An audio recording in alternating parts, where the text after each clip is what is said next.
Physical जो है वो अभी नहीं है।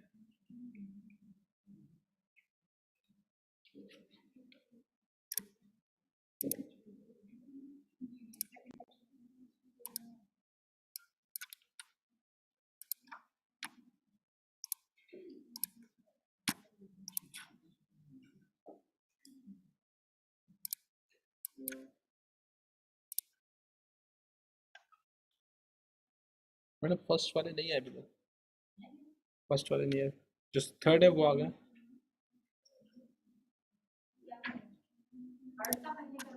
मैडम एज आप बता रहे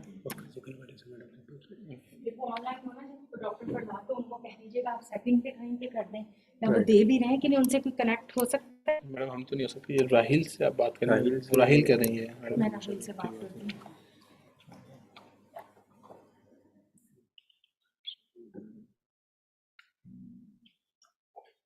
और साहब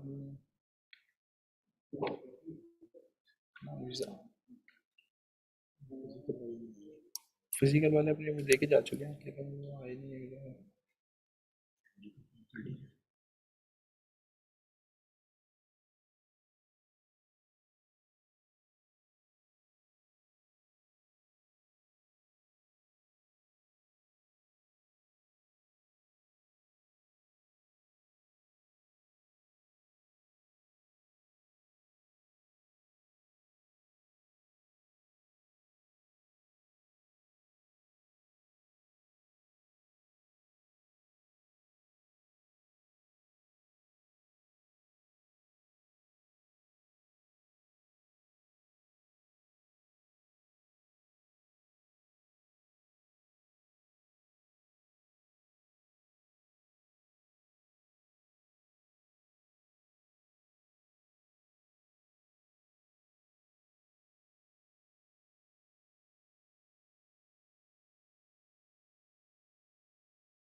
इनको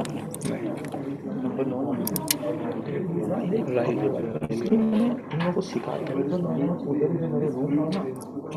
इनको सबका नंबर इनका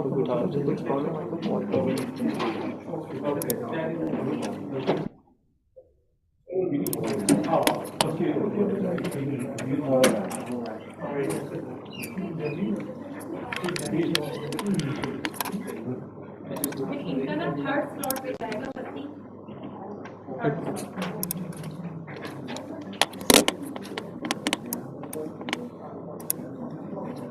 Yes. Bismillahirrahmanirrahim. It's my pleasure to welcome you at this invited session lecture of the 15th International Symposium on Natural Product Chemistry in Karachi, Pakistan. Today I have the pleasure to introduce to you Dr. Ghulam Reza Kulai from Medical School, University of Medical Science, Iran, and he's going to present to us about the chemical composition, cytotoxic, and antibacterial effects of citrus coli. Dr. Tulai actually has a lot of awards and honors. He's a member of the Al-Arabi Herbal Medicine Research Center, Lorestan, Iran. He's a member of Hepatitis Research Center, Iran.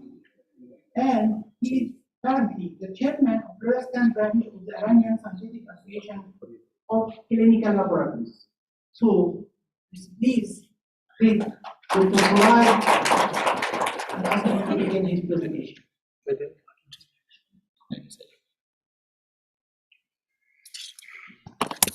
So This is the pointer. the pointer. What?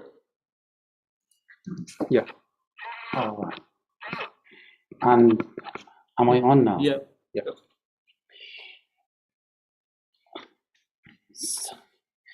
Good afternoon, ladies and gentlemen. I would like to say hello and thank you for your attending this lecture. And I'm quite sure after your lunch you will be a bit dizzy like me, and so we can proceed with the paper that I'm going to present to you.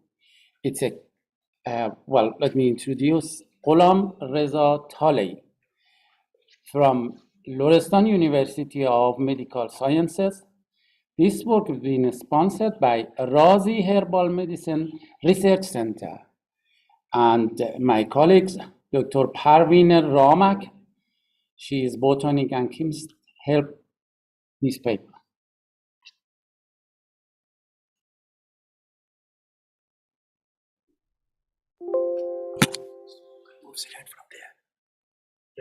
This one? Give your mobile. Okay, at the time of questions. A natural product has a major role to play in the health of gastrointestinal system, including oral cavity. The GI anaerobic bacteria, which consists of about 2 kilograms of every body weight, and in terms of the numbers, the most abundant bacteria of the human body. So this important microbiota is very important in our health, and increasingly their role become evident. Anaerobic bacteria have been associated with serious human cancer. Remember that in gastrointestinal tract with so much anaerobic bacteria, most of them, about 400 species of them, has not been even classified. They produce lots of chemicals which is now considered to be carcinogenic.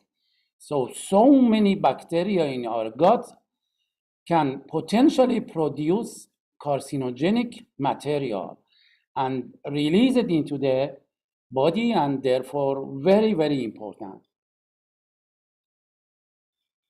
Also, oral cavity has so many anaerobic microbiota, and they are also associated with cancer, periodontal and periodontal infection, and rheumatoid arthritis, ankylosing spondylitis, and even heart disease. Now they consider this oral cavity anaerobic bacteria as the core of a mini plaque which forms into the artery and vein of the human body. And of course, we know that they are important in heart disease.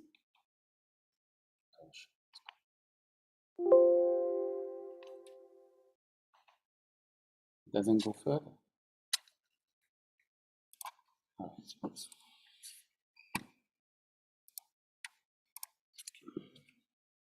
This one. Yes, so I have to change this. One of the important anaerobe in the oral cavity is Prevotella intermedia, which has been associated with many diseases, including periodontal disease, as I said, rheumatoid arthritis, and endocarditis and endodontic infection. Now, the plant we chosen, Stachy coelzi, is part of a traditional medicine as infusion and treatment for oral disease in Iran. Also, we realize that the chemical composition and essential oil of this plant and also anaerobic, antibacterial, and cytotoxic effect of this plant has not been explored and researched. That's why we chosen this plant to study. And also we checked for antibiofilm effect of Stachy coelzi, and most importantly, we checked for oral pathogen antibacterial activity. We also checked the chemical composition of this bacteria, and alongside we've tried 3 main component chemicals to see and compare it with the natural essential oil.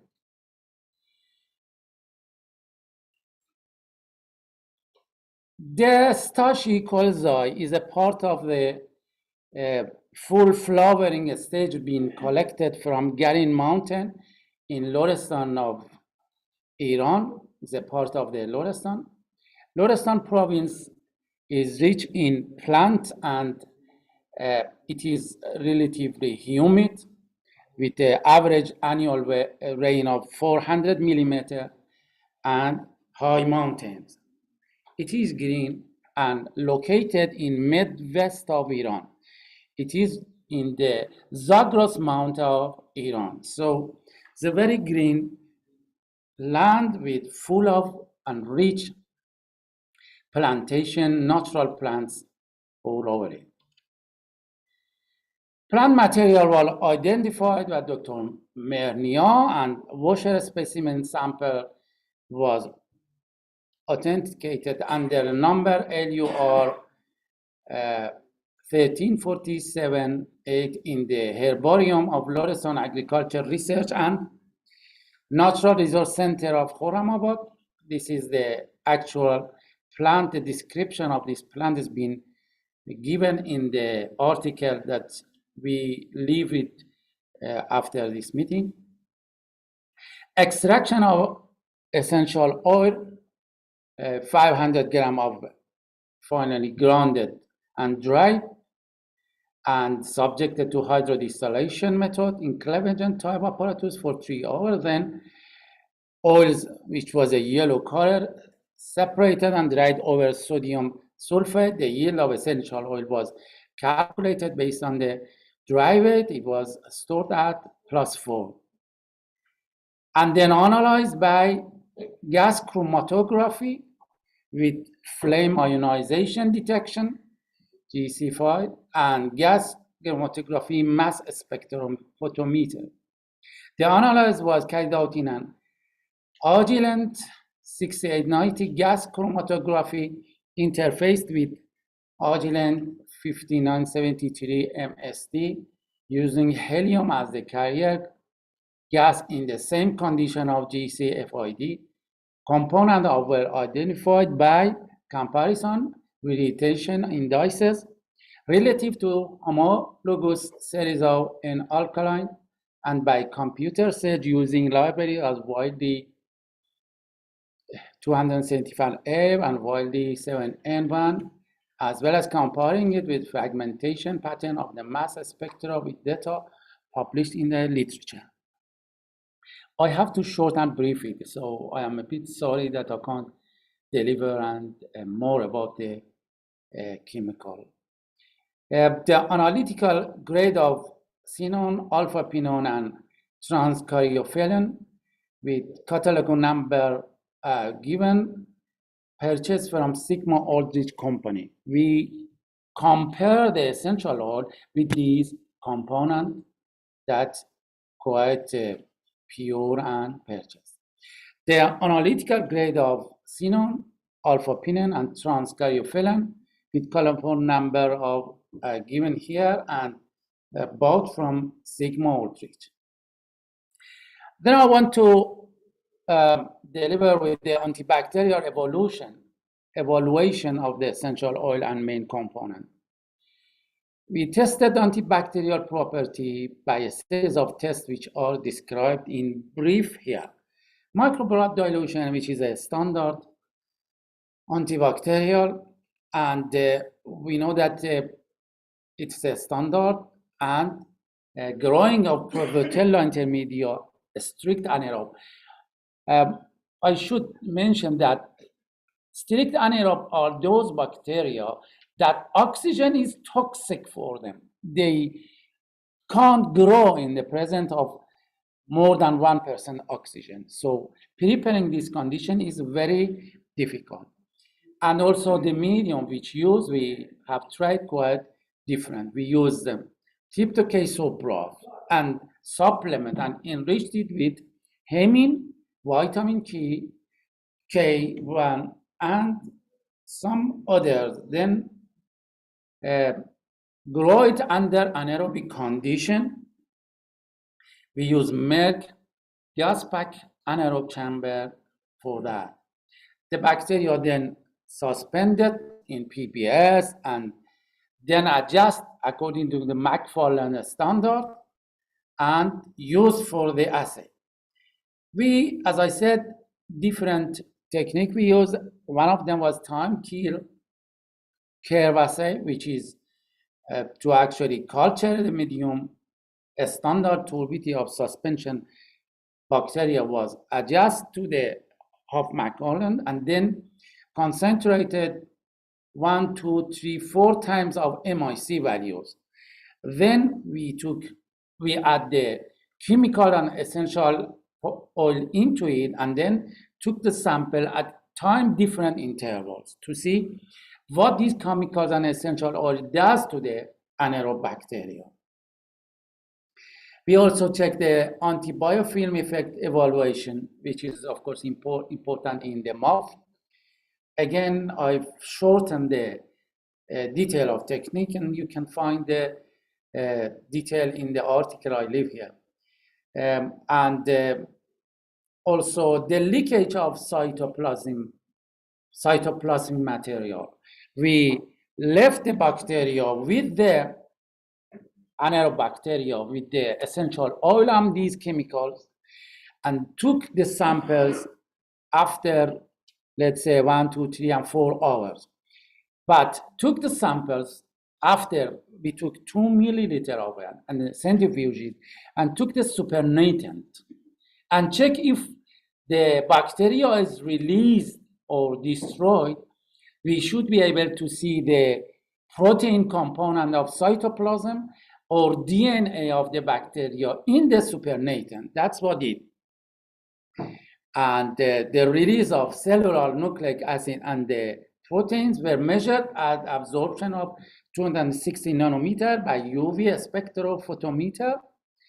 And then the protein component was measured by ELISA technique.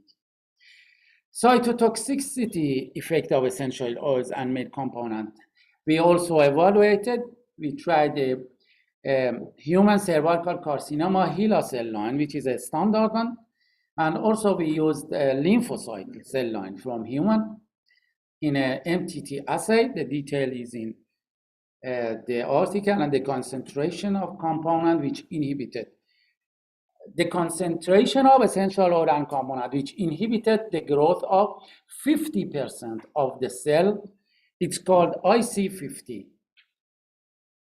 And also we checked with the replication and reproducibility of the technique by doing the test 3 times and measuring the means as a standard deviation.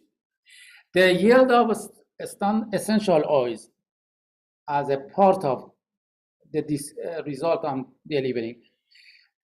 First, we found the yield of essential oil of starchy colza as a part of full flowering stage was 0.5 W, which is very high, and it's a finding that very interesting. This yield is highest extraction yield for comparing it with other statues. These are different species of the starchy, which has reported, and the yield of their essential oil comparing with the starchy colza is all lower than this plant. Also, this might be due to the geographic situation that this plant grows. It's in a high mountain, and also maybe extraction and other factors might be involved. In terms of chemical composition of starchy colza, the essential showed about 35% component in it. We identified that.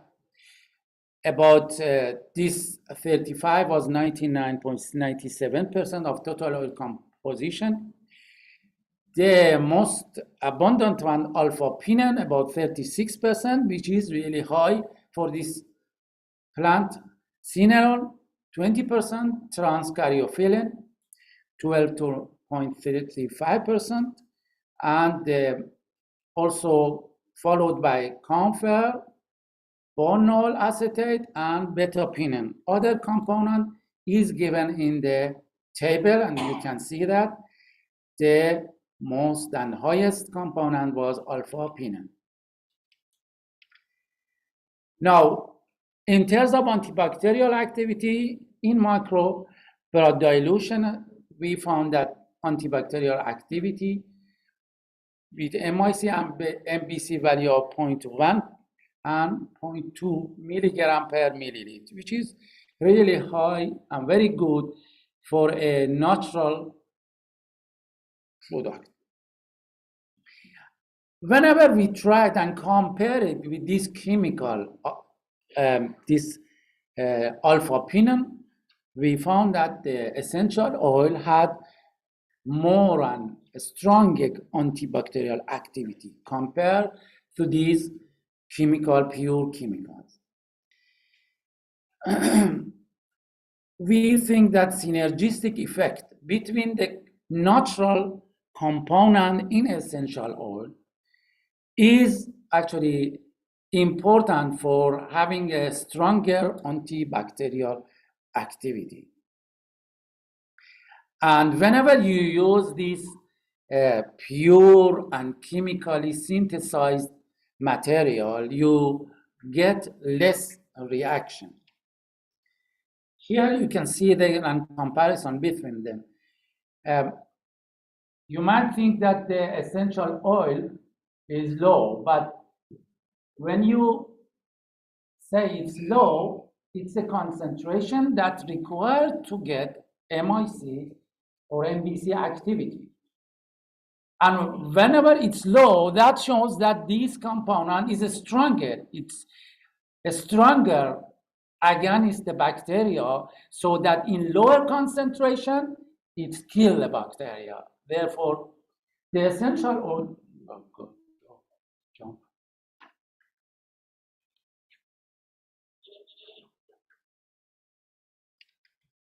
yes, so the essential oil react in a very low concentration. That shows it's a very stronger antibacterial activity.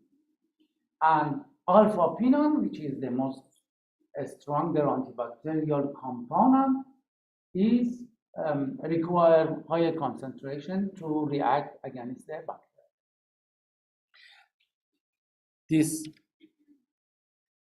The kill curve assay also, and anti-biofilm effect also shows that the essential oil react compared with the control. Essential oil react and stop the bacteria from forming a biofilm or killing the bacteria at shorter time. And it's compared again with the pure and synthesized chemical with known antibacterial activity.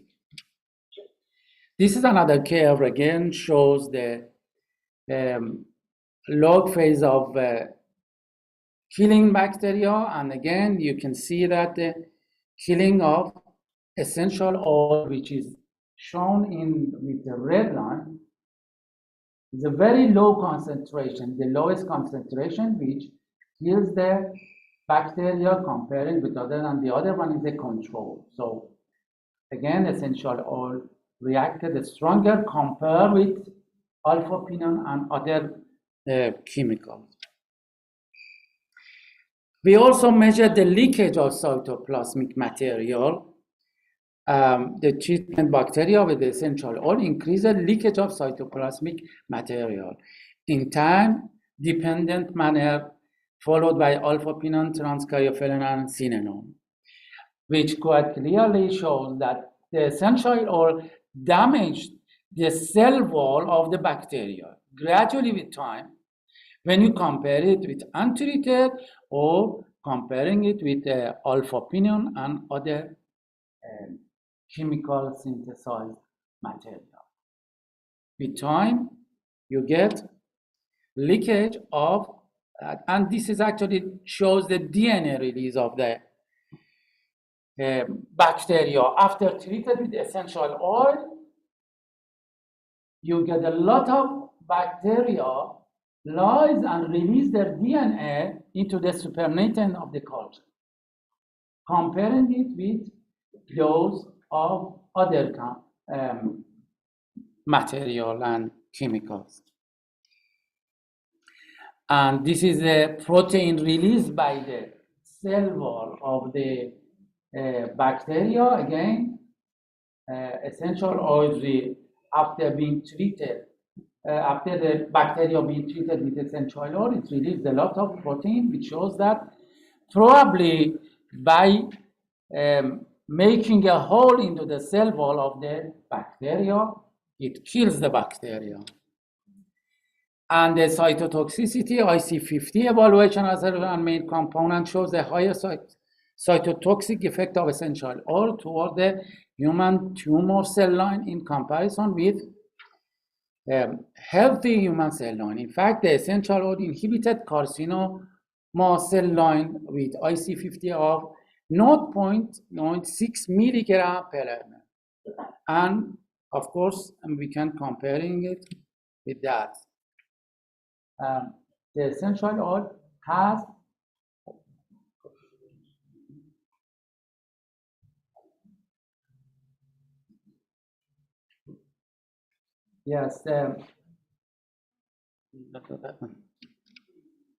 the concentration required for the HeLa cell line to be toxic is very lower for essential oil here, 0.06%. So it's very potential cytotoxic. And again, comparing it with chemicals, alpha-pinene, transcharyophylline, and xenon. And we also checked with human normal lymphocyte. And also, again, we found a bit confusing, but some result of effectiveness against the lymphocyte. So, in the conclusion, study quasi essential oil with oils yielded higher than the other studies, study species, and the different chemical profile with main component of alpha-pinene, transcharyophylline, and xenon was found in this study. stachicolza oil with acceptable antibacterial and antibiofilm effects against oral pathogen anaerobes Provotella intermedia and had higher antibacterial and antibiofilm activity. Now, our conclusion and suggestion is that this species require serious attention as it yields a very high essential oil and also very active against the anaerobic bacteria. So we suggest in the first place we can use it in a mouthwash and toothpaste for the health of our oral cavity, and also to be studied by in vivo toxicological study in animal model and hopefully in clinical trial. Thank you, and thank you for bearing with me. I am open to questions. And can I just show you my gratitude toward Dr. Parveen Ramak and also Razi Herbal Medicine Center and Lorestan Agriculture and Material Resources. Also, thanks to ICCBS for inviting me here, and I hope to see you in the future. Leaving you with some nice picture of Lorestan. This is the snow curve in Lorestan and many waterfall. I hope to see you there. Thank you. Thank you very much, Professor Talal. Sorry. Now the floor is open for discussions or comments, please.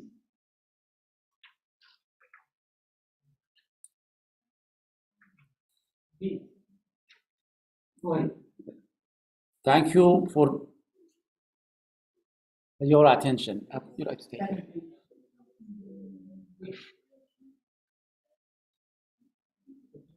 Hello, sir. Yes, hello. Good afternoon. Sorry about that. Good afternoon. I was going through the literature of your compound, anthocyanine. I myself have done some research on that. So when I was doing some research, I found out that it has some health hazard, anthocyanine to be more specific. So I found out that it has germ cell mutagenicity, reproductive toxicity, and aspiration hazard category 1. So how do you... Good Lord. But you know that it's a part of the many natural products. Yes. But it is more than around 30% in your essential oil. So how do you plan to counter that? Well, we don't need to counter that because it's a natural product that we eat and use every time. So I would rather use this natural product than many of these synthetic antiseptic that we normally use. But we should really look at your report. Alpha-pinone with such a high toxicity, very surprising for me. But this is a natural material in the planet. You have mint every day. You have, many plants, and I believe these toxicity be neutralized by other components. You see, that's the point about the herbal component. You have too many components, many of them neutralize each other or aggregate each other. So therefore, we believe that these component can be neutralized by other component in a reaction. Thank you very much. With time, we have time for another question. Yeah. Okay. It's Dr. Ahmed Shah from University of St. Jamshedpur. So as from your study, it is concluded that essential oil is having a best antibacterial activity, and it was compared with 3 standards: pinene, caryophyllene, and cineol. So, as you have suggested that the best antibacterial activity could be because of synergistic effect. So, did you test any synergistic effect by combining these three components, pinene, caryophyllene, and cineol, so that we may be concluding 100%? Well, that would be a lot of research comparing it, like 2 or 3 with each other. It's very complicated and a very long research, and we just we had 4 different samples, and it took us a lot of time and work. But combination of that, I assumed in the first stage you have to have them one being tested one after each other.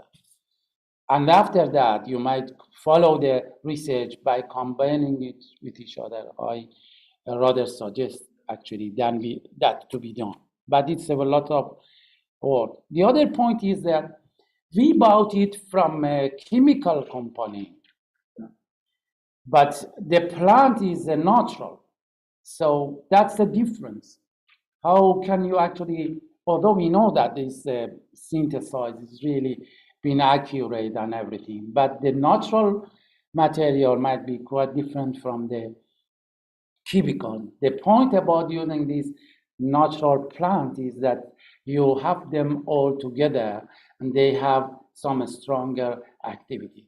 I wouldn't take alpha-pinene and cryophyllene mixed together instead of using it, let's say, mint, very natural plant.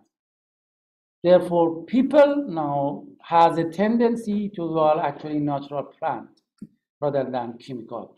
But to understand the mechanism of action, and there you're right, you need to mix 2, 3, or let's say 35 different components to see the reaction. Can be a topic actually between collaborative research between Pakistan and Iran. Yes, we can also. Can you go go out? open for you. I want to show my By the end of this article. session, I'd like to thank you, Professor Tulay, please. Thanks a lot. Thank you. And on behalf of the organizing committee, Thank you I'd like to present you this. Thank you very much. Very glad to be here and see you. Thank you.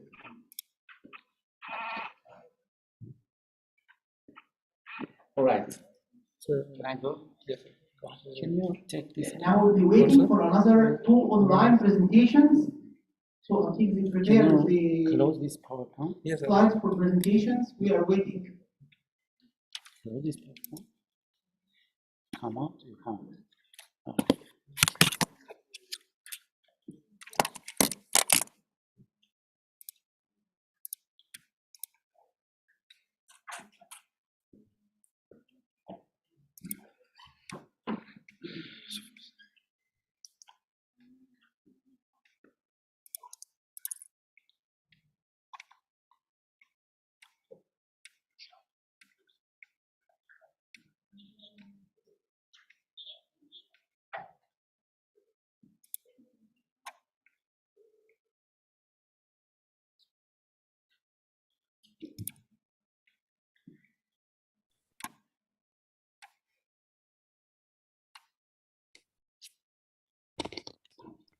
Hello. Yes, sir. Yeah, this is Farzad speaking. Do you have my voice? Yes, sir. Clear. Oh, okay. I'm ready to start anytime you tell me to do that. Yes, sir. So, It's my pleasure to welcome Professor Farzad Kobarbar, who is the director of the Center of Research Laboratory at Shahid PhD University of Medical Science in Iran. He has a lot of awards actually. Among his achievements, he's the founder of neonatal metabolic disorders screening laboratories in Iran, and is currently the technical director of doping control laboratory in Iran. So I'd like, on behalf of all of you, welcome Dr. Farzad, who is going to speak to us today about one of the downstreaming process of natural product industrial production, titled gastro-resistant soft gelatin capsules, the ideal dosage form, pharmaceutical dosage form for natural products. So Dr. Farzad, please. Yes, thank you very much, Professor, for your nice introduction. Ladies and gentlemen, dear hosts, assalamu alaikum. Welcome to this part of today's session, and I'm very sorry for not being able to be with you, but I hope I can get across my presentation as the organizers told me. I would like to thank the organizer ICCBS and especially Dr. Iqbal for gathering us together again in this very prominent annual conference. The topic of my talk today is gastro-resistant soft gels as the ideal dosage form for natural products. We have all been listening to the lectures from yesterday, very nice lectures about natural products and the role of natural product and the flourishing nature of the natural product as pharmaceutical and nutraceutical products. And every day that we are witnessing more natural products introduced to the market as nutraceuticals and pharmaceuticals as well. So this is a growing area.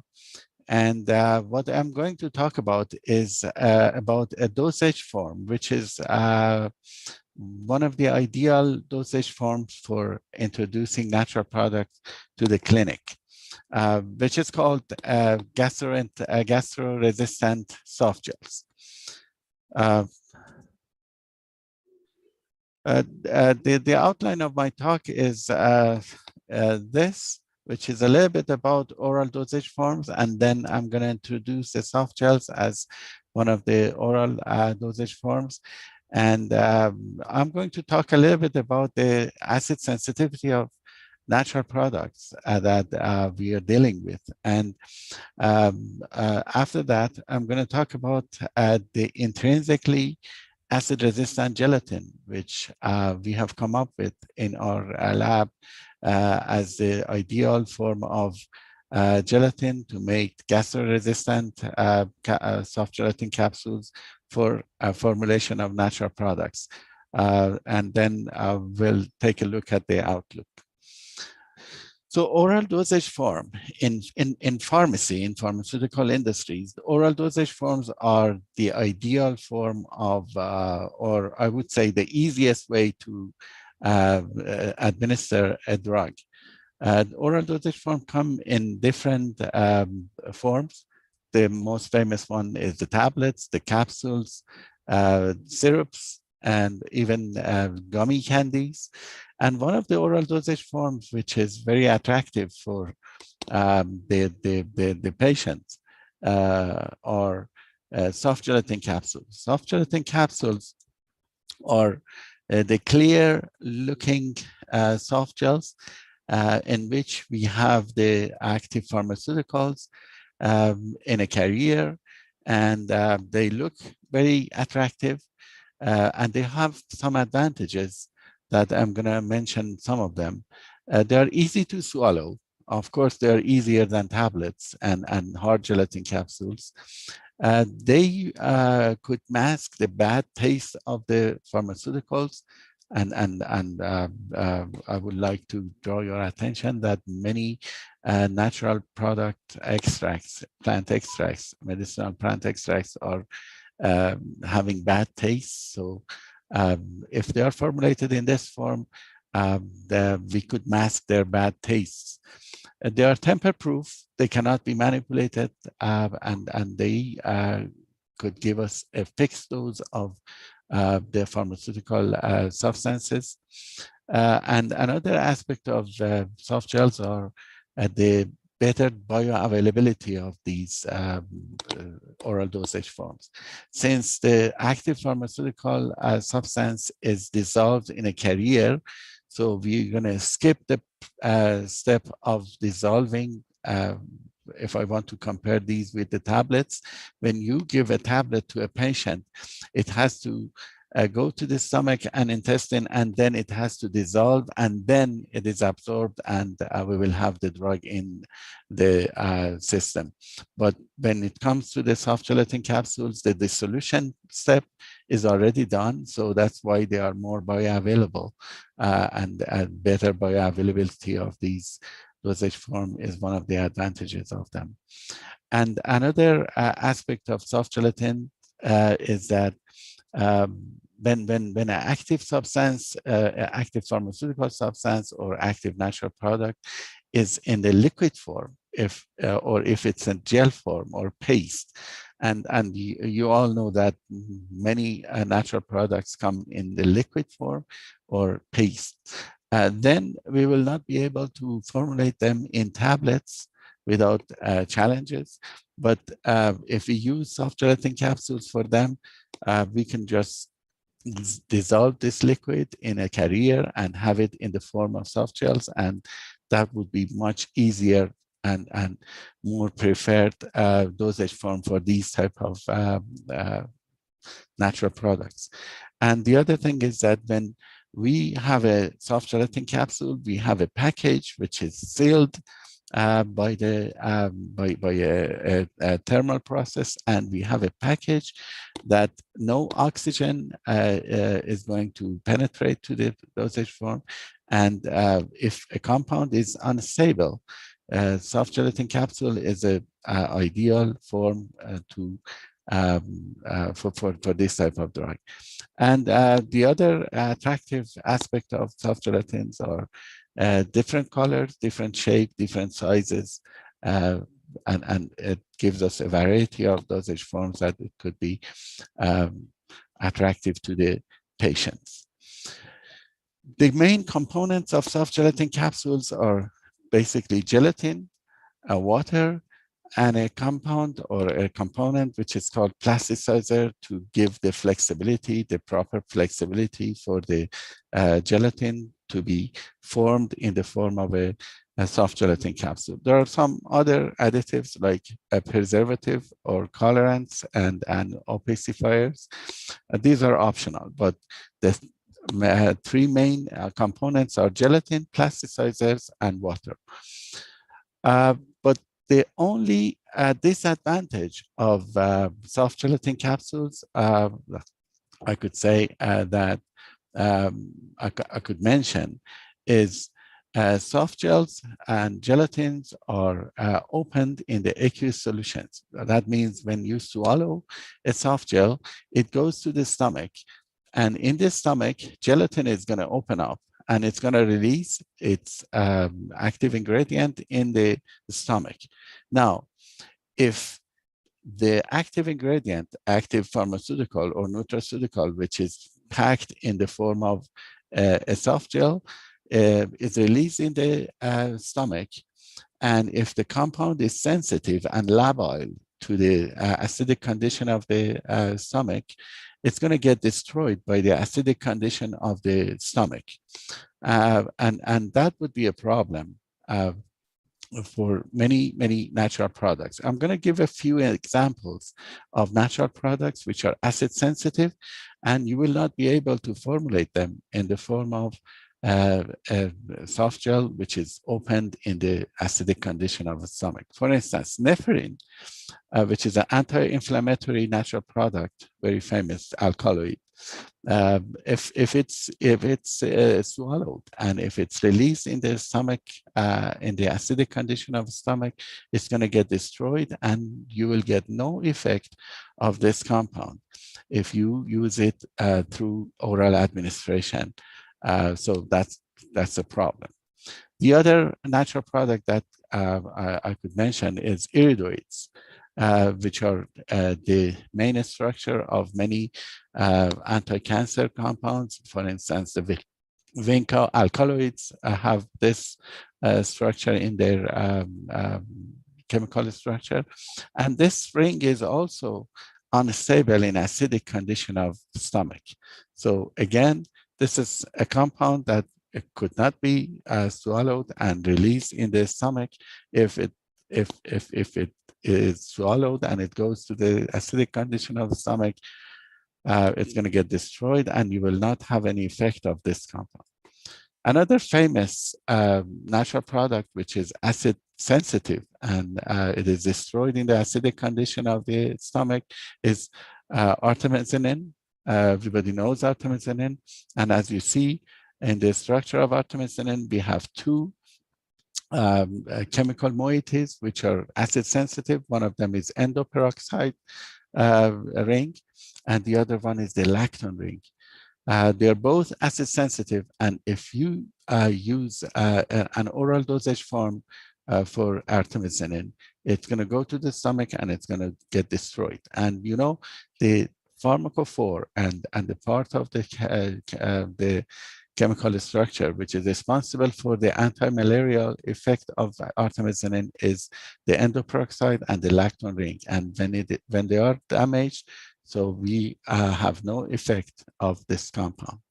The other derivatives of artemisinin are also acid sensitive. Artemether, artemether, and artelinic acid are other derivatives of, or artesunate is, or other derivatives of artemisinins, which are acid sensitive, and we are not going to be able to give them by oral administration.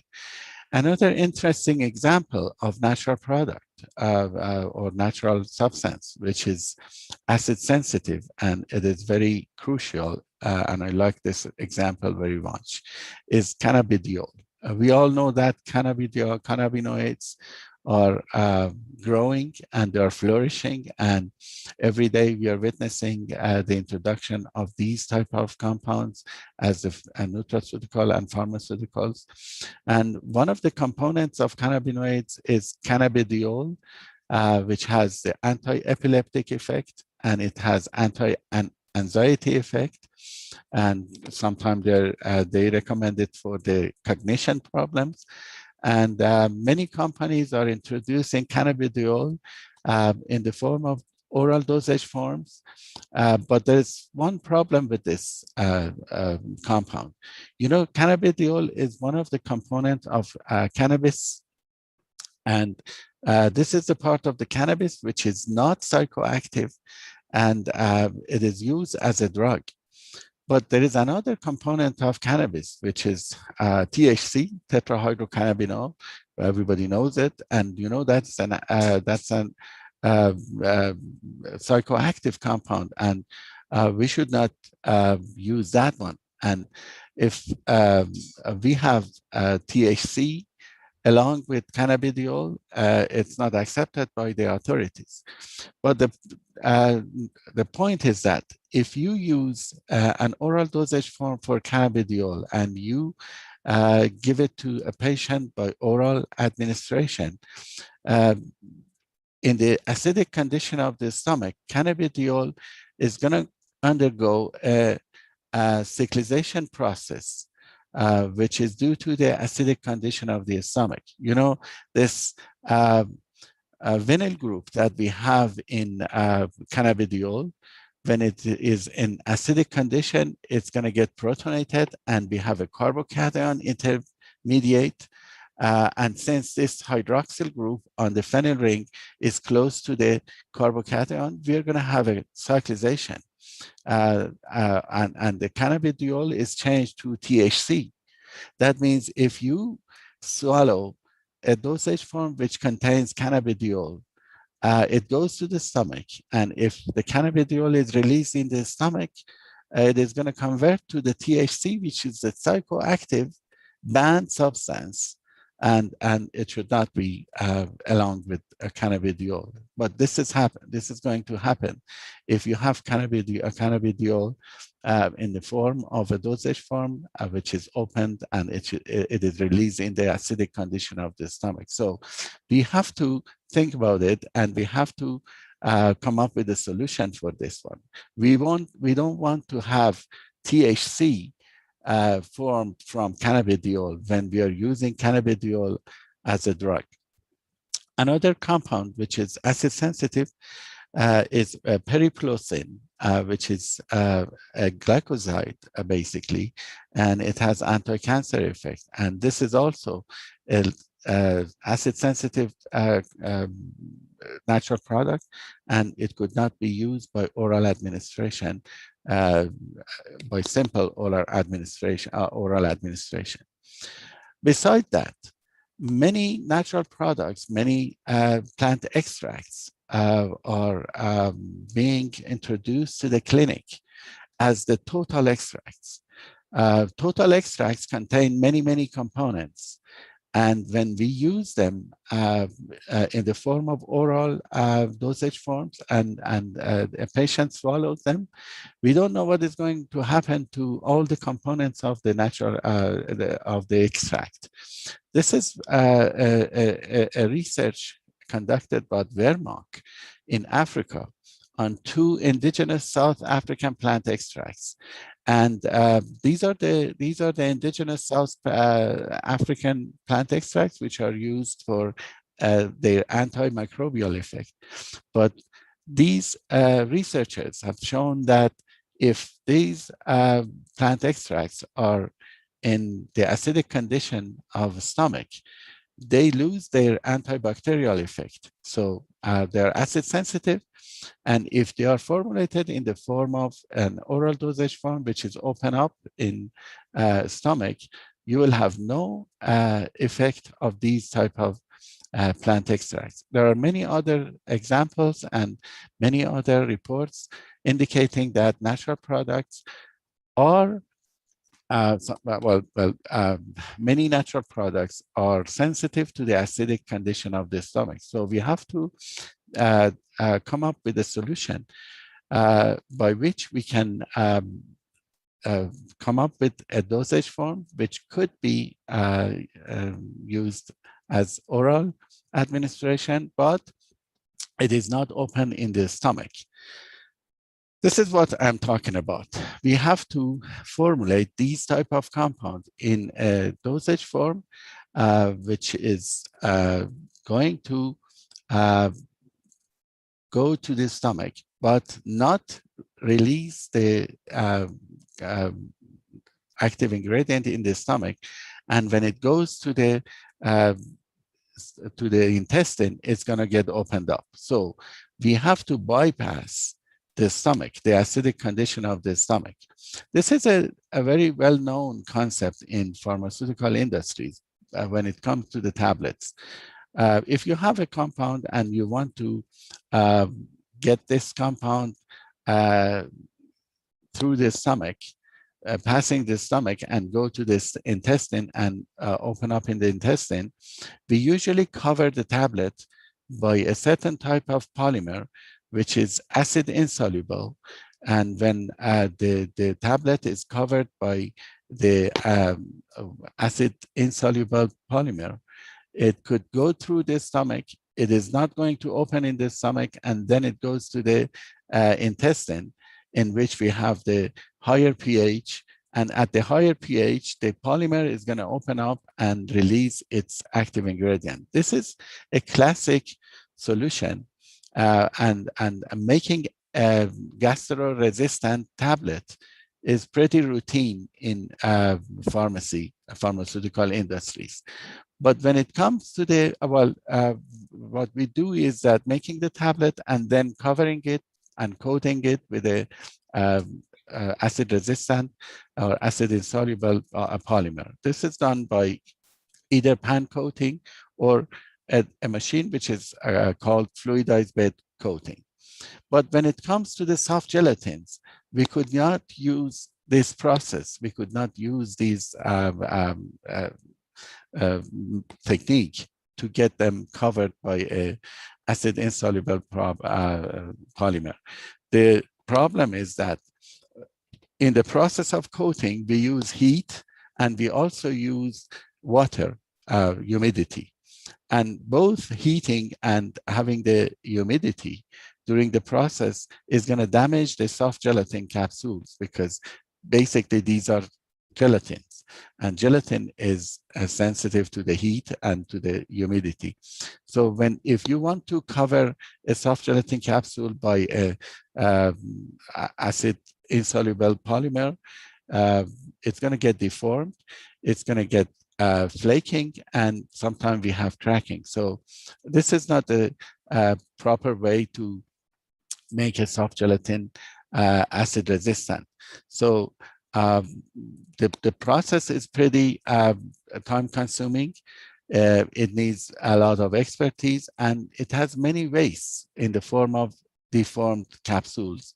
So this is not a good idea for soft gelatin capsules. So what is the solution? How could we have soft gelatin capsules in the form of acid resistant or gastro-resistant form? This is what we have come up with in our lab. We have come up with an intrinsically acid-resistant gel mass, which is acid-resistant and acid-insoluble intrinsically by itself. How did we make it? We made a combination, a composite of gelatin and an acid-resistant polymer at a certain amount.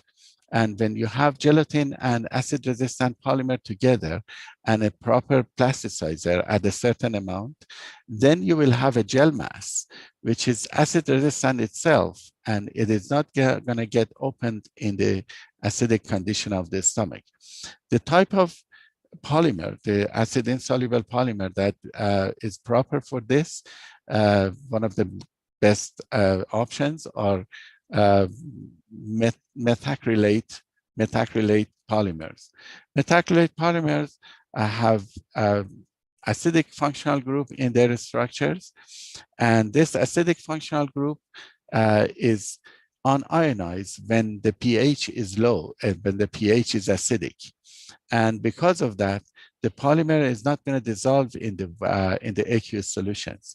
So if a soft gel contains this type of polymer along with gelatin, because of this insolubility of carboxylic acid in acidic condition, gelatin is not going to dissolve in water. So the gel is not open in the stomach, in the acidic condition of the stomach. But when this polymer goes to the intestine, in which we have the pH of 6.8 or around 7, then the carboxylic acid is going to get ionized, and the gelatin is open, and the active pharmaceutical is released in the intestine. So that's how we bypass the acidic condition of stomach. I'm going to show you the classic approach of making enteric coating around a soft gelatin, which is this one. So if we go for this process, making a soft gelatin capsule and then covering it with a polymer, we are going to have problem. We are going to have many challenges to make these type of soft gelatins because, as I said, the heat and the humidity is going to damage the soft gel.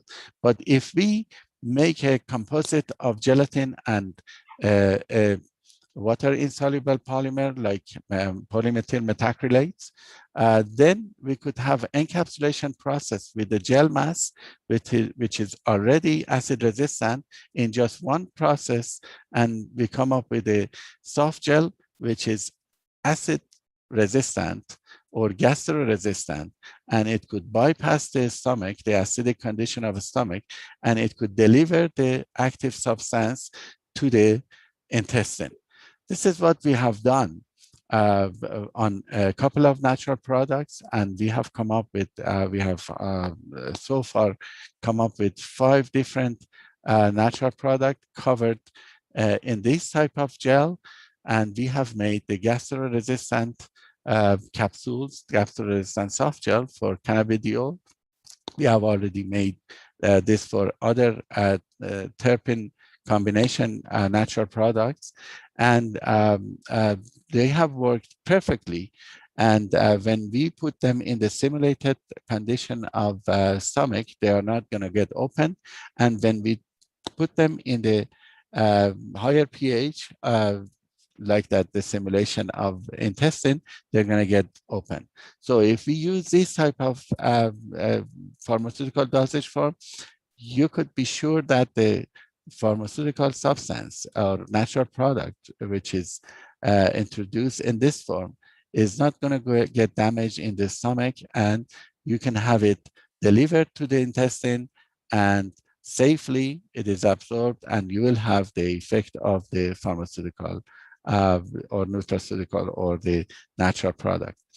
This is one of the products that we have made, which is one of which is a combination of terpene for kidney stone, and we already formulated cannabidiol in this form, and the form of the cannabidiol that we have formulated is not going to get opened in the stomach. Then we will not have THC as one of the side products of the cannabidiol, and we won't have the side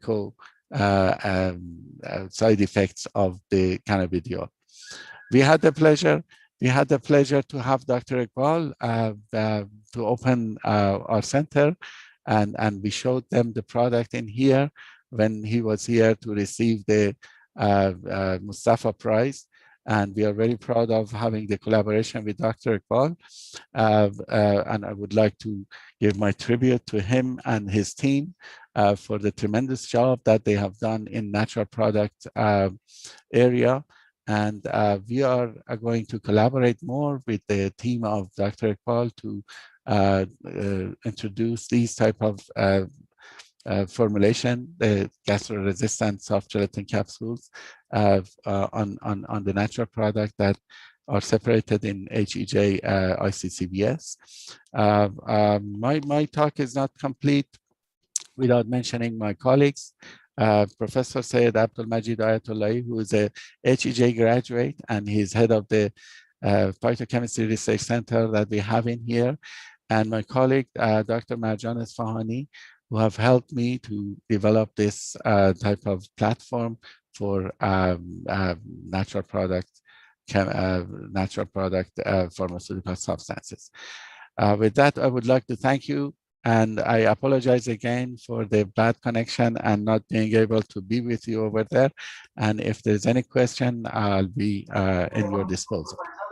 I'm afraid we are running out of time, out of schedule. So for any questions for the audience, please contact Dr. Farzad by email.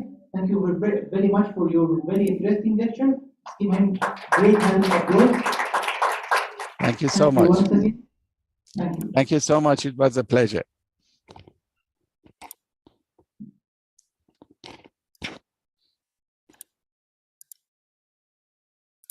And now, this is the last lecture in this session. It will be given by Professor Dr. Ulasai Tokosu, who is the Dean of Faculty of Pharmacy at Bezmilyan Vakif University in Turkey, Istanbul. She's currently also the head of Pharmacognosy Department. A lot of awards and honors, actually. It's like in 2019, he awarded the TEB Pharmacy Academia Science Award, and he was among the best 100 scientists in Turkey in 2020.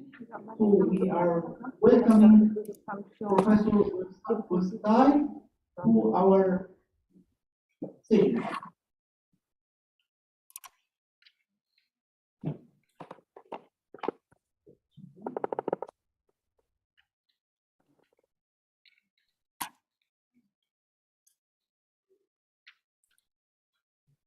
Can you share screen?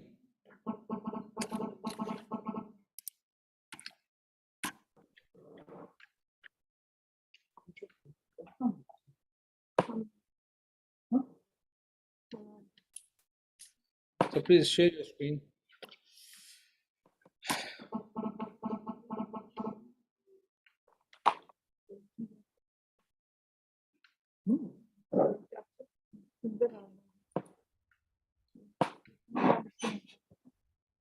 This is Dr. Topçu.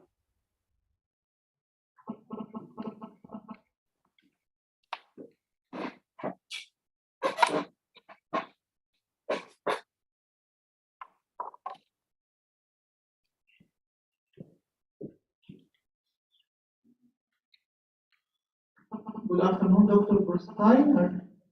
Can you hear me? This is Dr. Topçu. Yes. It is my turn. Okay. Yes, please. We are waiting for you. Please.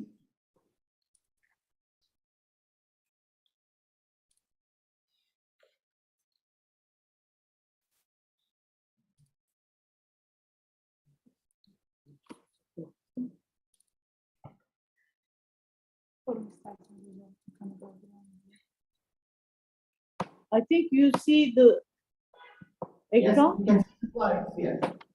Thank you very much. So shall I start my talk? Yes, you can start it. Please. First of all, I would like to thank Professor Dr. Atar Rahman and Professor Chatri for their kind invitation for this very wonderful symposium, which is we are now going to celebrate its 15 years. I would like to be there, my heart with you, but unfortunately, I have to talk from Istanbul, Turkey. My presentation title, as you see, on marine macroalgae. Algae are one of the marine organisms. Today, I will present first marine organisms and drugs, and then I will try to talk about our studies on marine organisms, especially on algae. As you know, oceans cover more than 70% of the Earth's surface and host different organisms with high biodiversity. The first living organism appeared in the sea 3,500 million years ago. Therefore, these organisms have undergone the longest evolution period. Although the importance of terrestrial natural products in drug discovery has been well documented with their contribution to the development of the present drugs, marine organisms have not been studied enough yet to discover their high richness. In marine organisms, particularly in algae, variation in their metabolic profile could be linked to a different stage of their life cycle, collection places, and or environmental conditions. As you know, the seas and oceans with rich biodiversity have proven to be a plentiful source of diverse natural products with a variety of activities, including antibacterial, antiviral, antimalarial, antioxidant, anti-inflammatory, and anti-cancer activities especially. Marine algae are one of the most important living resources of the seas and are now producers of antimicrobial and anti-cancer agents and could be provide unlimited biological resources to explore these some therapeutic drugs for the treatment and control of especially bacterial, viral diseases as well as anti-cancer agents. Some of the algae even consumed as important human foods, especially in Far East Asian countries. You see here some algae, Codium fragile, Halopteriscoporia, and some sponge and mollusk. We call all these marine organisms as marine invertebrates because invertebrates belong to 5 main different phyla: Porifera, Cnidaria, Mollusca, Crustacea, and Echinodermata. You see their figurative shapes. This is Bryoza from Ernst Haeckel's Kunstform and der Nature in 1904, in a very early, in the beginning of 20th century. The phylum Porifera, one of the important marine organisms, comprises sponges, which are simple invertebrate animals that live in aquatic habitats. In contrast, marine algae are plants, but there are also some marine algae can be considered between plant and animal. Invertebrates, as you know, lack a vertebral column, and some have evolved a shell or a hard exoskeleton. I would like to give some short information about approved marine drugs to date. More than 40,000 marine nature products have been identified from various marine invertebrates. especially mainly from sponge, cnidarians, tunicates, mollusks, echinoderms, bryozoans, algae, and marine microorganisms. Until today, in a recent study of Jimenez pointed out, 6 structural types of approved therapeutic agents can be considered derivatives of marine natural products. These includes 2 nucleosides, one of them anti-cancer cytarabine and other one antiviral vidarabine. They were first FDA approved drugs in the beginning 1970s and derived from 2 natural arabinonucleosides, as you see here. Cytarabine is still in use today, but vidarabine has been discontinued in the US and in Europe. A peptide toxin, one of the first ones, omega conotoxin, which is called ziconotide, indicated for pain control. It's pain relief strong, very strong, even stronger than morphine. First FDA approved drug derived from marine natural products, ziconotide, isolated from an small, not very small, invertebrate, marine invertebrate, but not algae. First approved anti-cancer marine drugs, ectenacidin, directly isolated from a marine natural source, which is in Europe approved and then used in the treatment of advanced soft tissue sarcoma, later on for the treatment of recurrent platinum-sensitive ovarian cancer. Another anti-cancer marine drug, eribulin mesilat, is a synthetic derivative of alichondrin B, which is a polyketide. So there are some derivatives of dolastatins in the market, or some of them under phase 1, phase 2, phase 3 studies.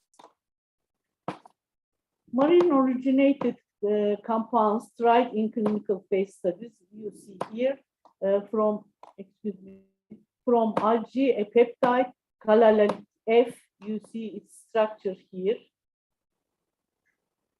and tunicate and ascidase, alkaloid and peptide structures from sponge, polyketide, alkaloid and peptide structure, actinomyces, afforded polyketide and salinosporamide A, mollusk also peptide, dolastatin 10 and calalate F, as you see here, bryoza and shark cartilage, and other examples. Our studies on some marine algae started in the beginning of 2000 years. But the collection is one of the important problems to collect marine organisms. So this is the reason we couldn't develop very much in searching marine organisms. But recently, in the 3-4 years, we have good collectors, who make scuba diving to collect marine algae and other marine organisms. We have studied within a project, this project named Phytochemical Investigation of some macroalgae in Turkish seas and determination of bioactive compounds, supported by TÜBİTAK in Turkey. And first of all, I have studied on LEJNSIC species. LEJNSIC species actually red algae. As you see here, we have isolated brominated sesquiterpenes, which have cnidaran type sesquiterpenes, their skeleton. which are bromomonocyclo, as you see, only one cycle, nerodiol derivatives, and Lawrencia genus are rich in these siniderol sesquiterpenes, especially Lawrencia obtusa, rich is in gamma siniderol type of compounds. Compound 1 shows antimalarial activity, as you see here, 2 bromine carries, showed high small IC value, strong activity against Plasmodium falciparum clones, 2 clones. And then we have worked on Gracilaria verrucosa, but it was not very rich in secondary metabolites. As I showed you, marine algae, especially marine animal organisms, invertebrates, are rich in peptides rather than classical secondary metabolites, but also some of them, such as Lawrencia species, are also rich in terpenoid structures, particularly in diterpenes or triterpenes, especially diterpenes and sesquiterpenes, as well as meroterpenoids. You see here Turkey map. Turkey is surrounded by seas on 3 sides. You see Black Sea on the top, on the north part, and then Aegean Sea between Greece and Turkey, and Mediterranean. Even there is one more sea, a kind of, this is Marmara Sea, between the Black Sea and Aegean Sea lies this sea, which divides Turkey into 2 main parts. The main parts, the mainland, is called Anatolia.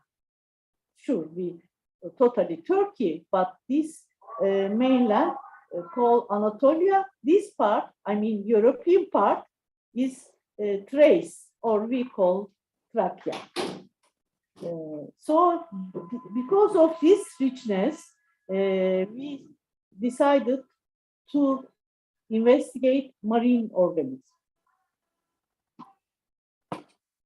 And we have studied red algae, brown algae, and green algae, because pigments, based on pigments, algae can be classified under 3 divisions, red, brown, and green. We choose 3 species from each type of algae. And we collected them, Antalya and Çanakkale, called also Dardanelles region. They belong to different families. The macroalgae were collected by scuba diving and then washed and dried in the shade and extracted by maceration in a dichloromethan methanol 1:1 mixture.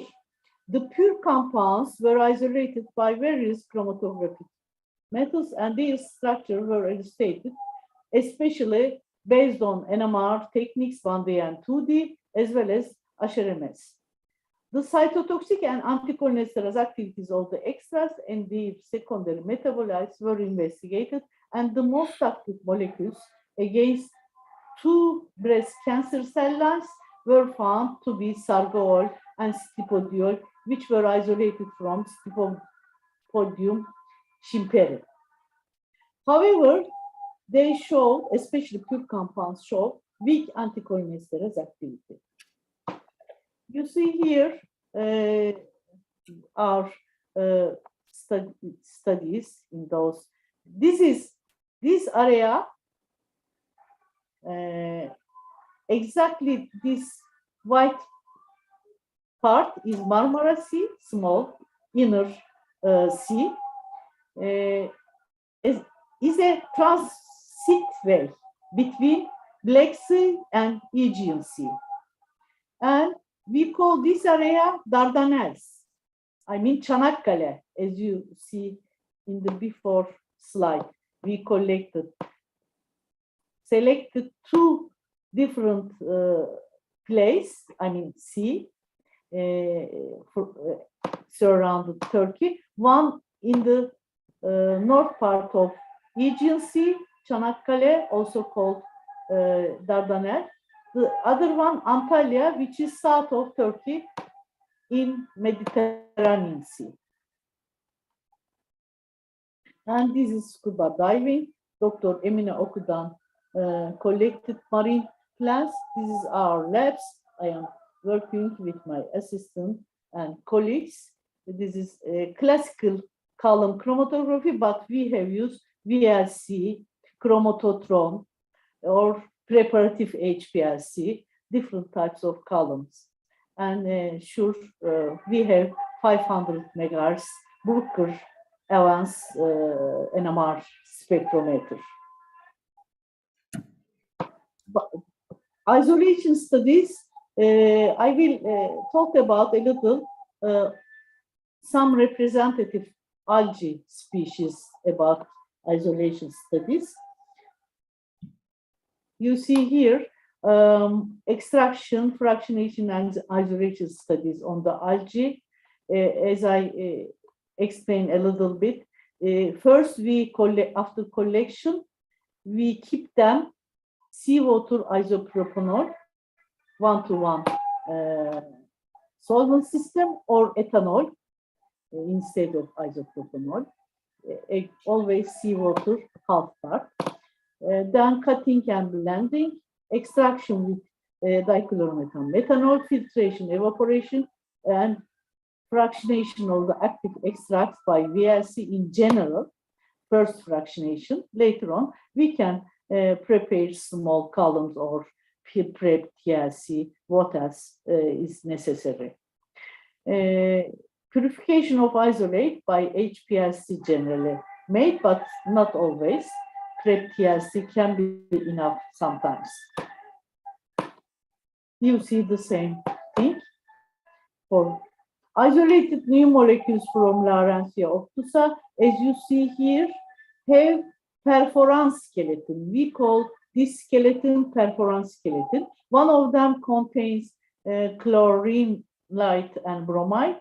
The other one, only one bromide with epoxy group, and the other two having hexadecanoic acid attached to this type of perforans skeleton.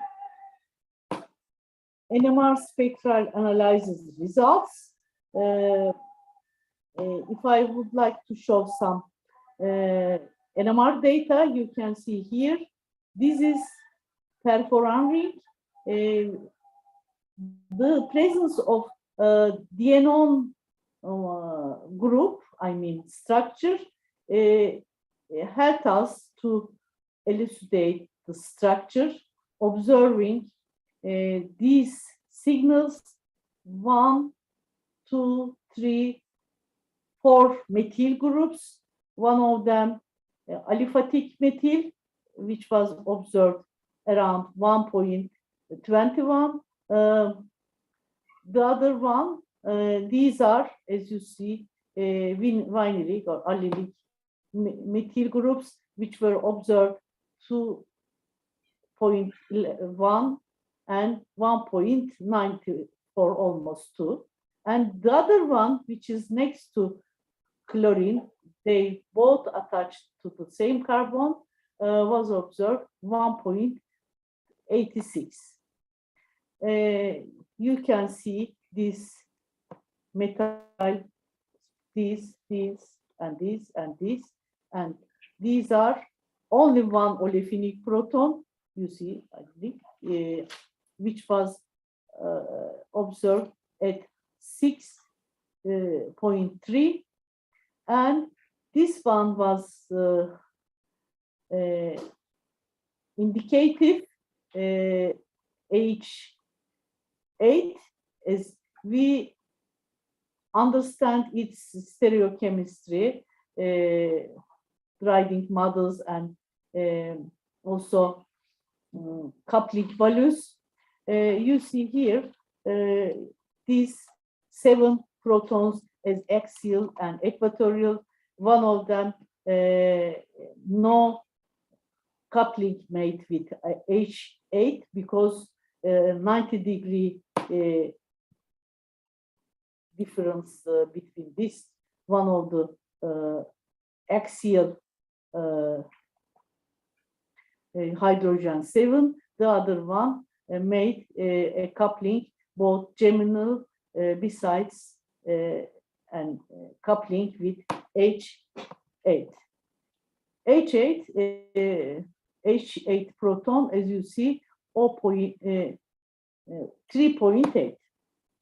So this very indicative for this carbon, and carbon 8, which carries brom, is also very indicative. 6 ppm, and the other carbons can be observed clearly. COSY spectrum showed correlations, and HSQC spectrum sure very informative to indicate the carbons and protons exactly. And HMQC and HMBC spectrum also, because there are many 2-band away and 3-band aways correlation, which observed by HMBC experiment. They were very nice and to understand the structures. And the second new compound was very similar to the first one, but just showed a long chain. We observed HRMS signals, I mean molecular signal at that value. So we understood it's how many carbon contains. Another one, which is very similar to the second one, there was one double bond here. We can observe clearly their coupling, and as well as the other part very similar. We can easily identify the structure. You see here carbon NMR, and again 2D NMRs. No time to. Stipobodium shimperi, another algae, brown algae. It gave 4 nice compounds, but unfortunately they were non-compounds before previously isolated from some other Stipobodium species and some other species. You see, one of them was meroterpenoid stibotiol, and sargool has chroman skeleton, fucosterol steroidal structure. This is also meroterpenoid. You see here, this one sure very informative. This carbon, quaternary carbon. You see here around 94, almost 95 ppm in the carbon 13 NMR. We have observed it, and methyl signals, and also double bonds here and here together, and 3 hydroxy proton observed here. Carbons can be observed very well. Since they are non-compounds, I don't want to explanation.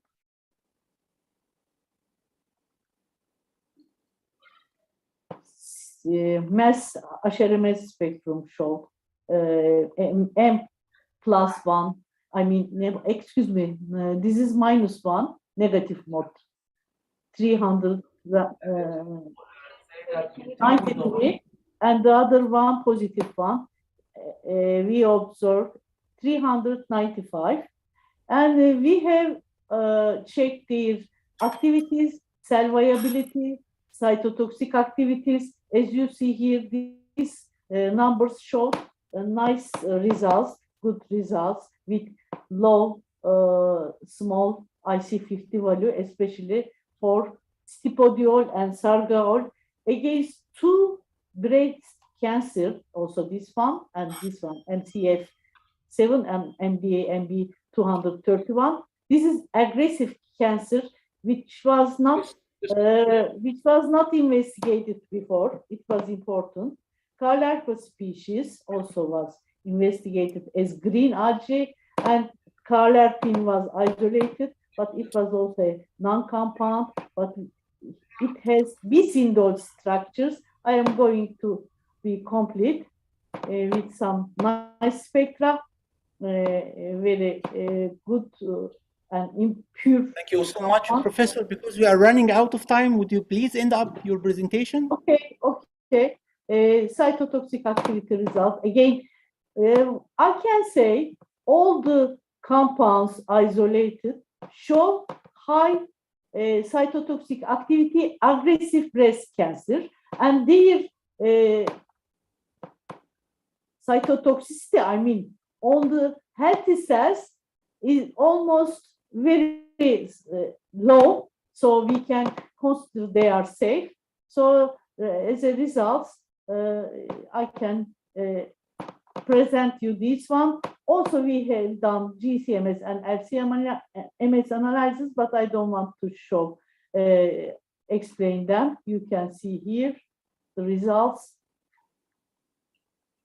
Because some of the algae are very rich in fatty acids, so as well as some phenolic compounds rather than terpenoids and other secondary metabolites. We have analyzed them also by LCMS and GCMS, polar and non-polar compounds. Anticholinesterase activity results. The blue ones, okay, I am finished. Blue ones, acetylcholinesterase, pinky orange ones, butyrylcholinesterase, they show good results because only at 200 microgram milliliter, not IC50 value, which was the results close to galantamine, a standard compound in IC for acetylcholinesterase inhibition. Conclusion, I explained acknowledgement because this is a huge group studies, still continue, actually project finished, but still continue some studies. You see their names. Some of them my colleagues, some of them my PhD students. Thank you for all of them. And thank you for your attention. Thank you very much, Professor Blustay, for this very interesting presentation. And I'm sure if anybody has any question, he can reach Professor Blustay by email. Thank you very much. I have two announcements. Actually, thank you very much, dear Chair, and all audience. I have two announcements for the audience, please. The first one, there will be a visit to the iccbs laboratories at exactly 6 p.m. All interested participants are requested to gather in front of the auditorium at 5:45. 5:45 in front of the auditorium. The visit will start at 6 p.m. sharp. Second announcement, don't go away. Say that the next session will start immediately now. And I invite Professor Tulay, please, to chair the next session.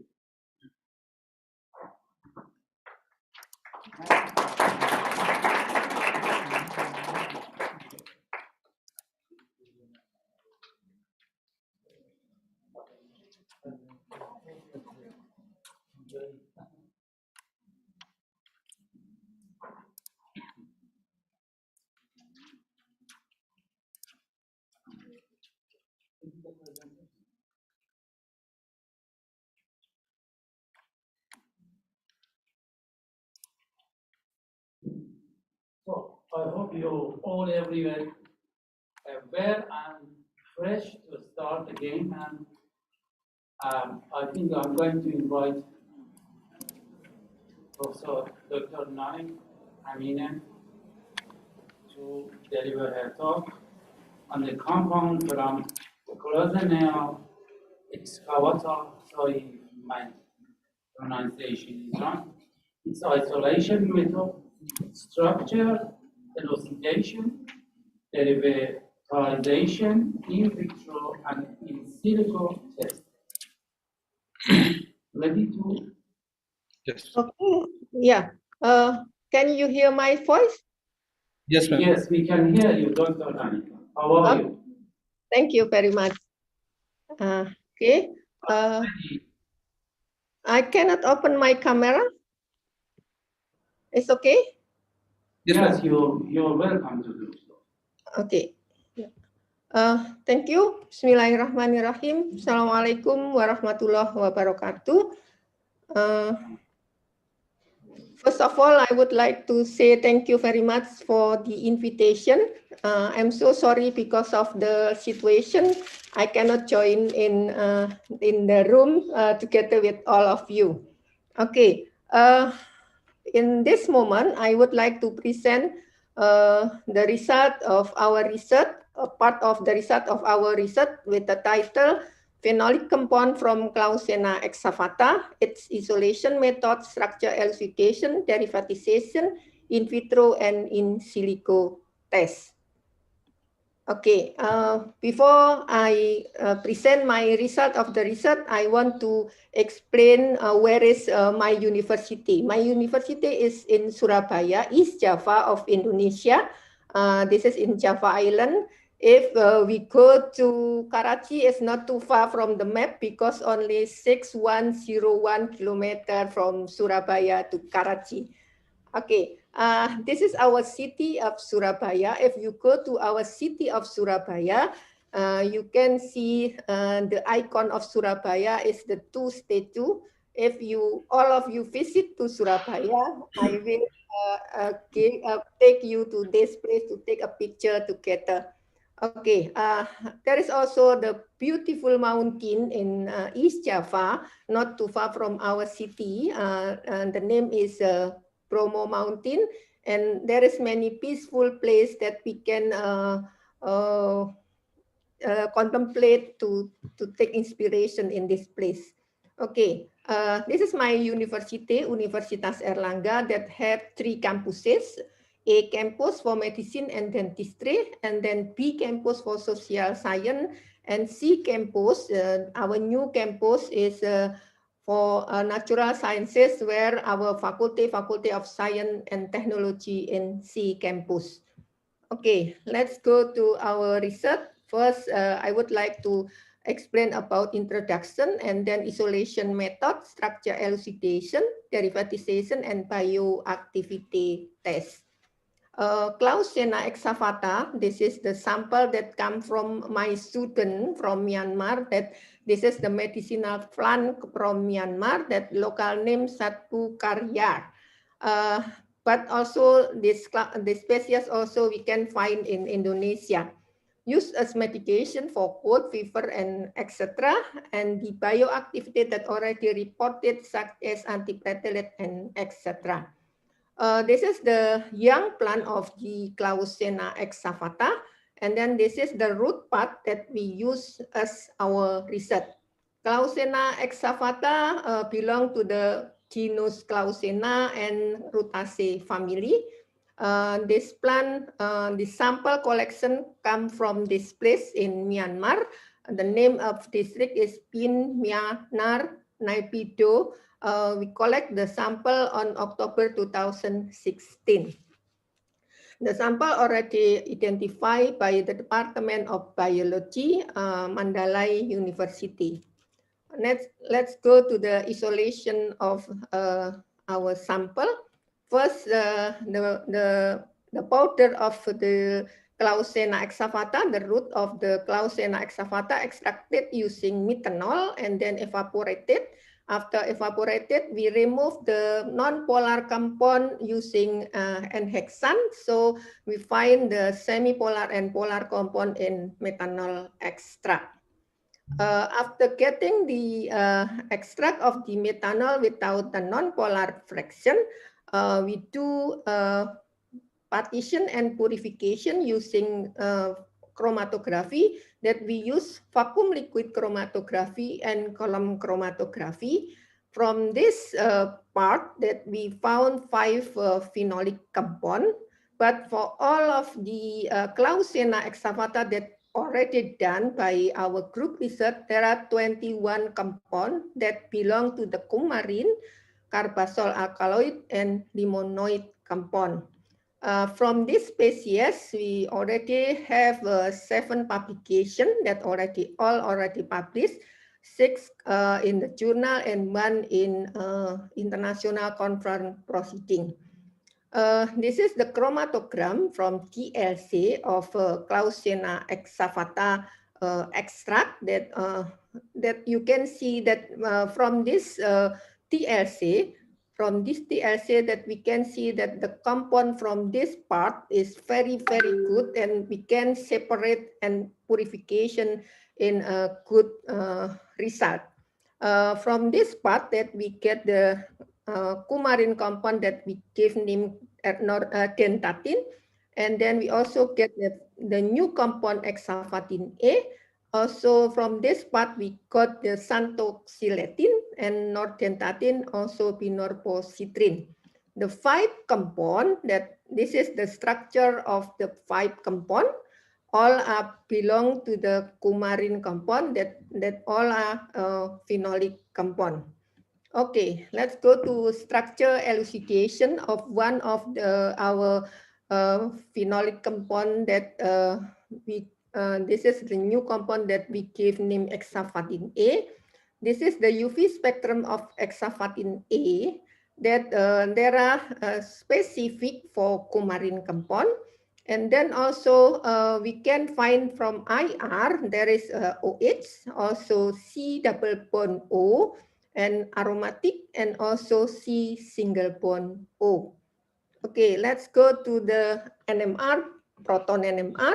In proton NMR, we can find 10 signal that represented 27 protons. That's divided into the singlet proton from this proton, and also doublet proton from this proton, and also the doublet proton from this proton. So we continue with carbon NMR. From carbon NMR, we got the 19 signals that represented 24 carbons that belong to 1 carbonyl, 10 quaternary carbon, 5 methane, 2 exomethylene, and 6 carbon methyl. And then we also check the COSI, the correlation between proton and proton, like in here, and we check also all of the correlation between proton and proton. We also check the correlation between proton and carbon one by one using ISSQC.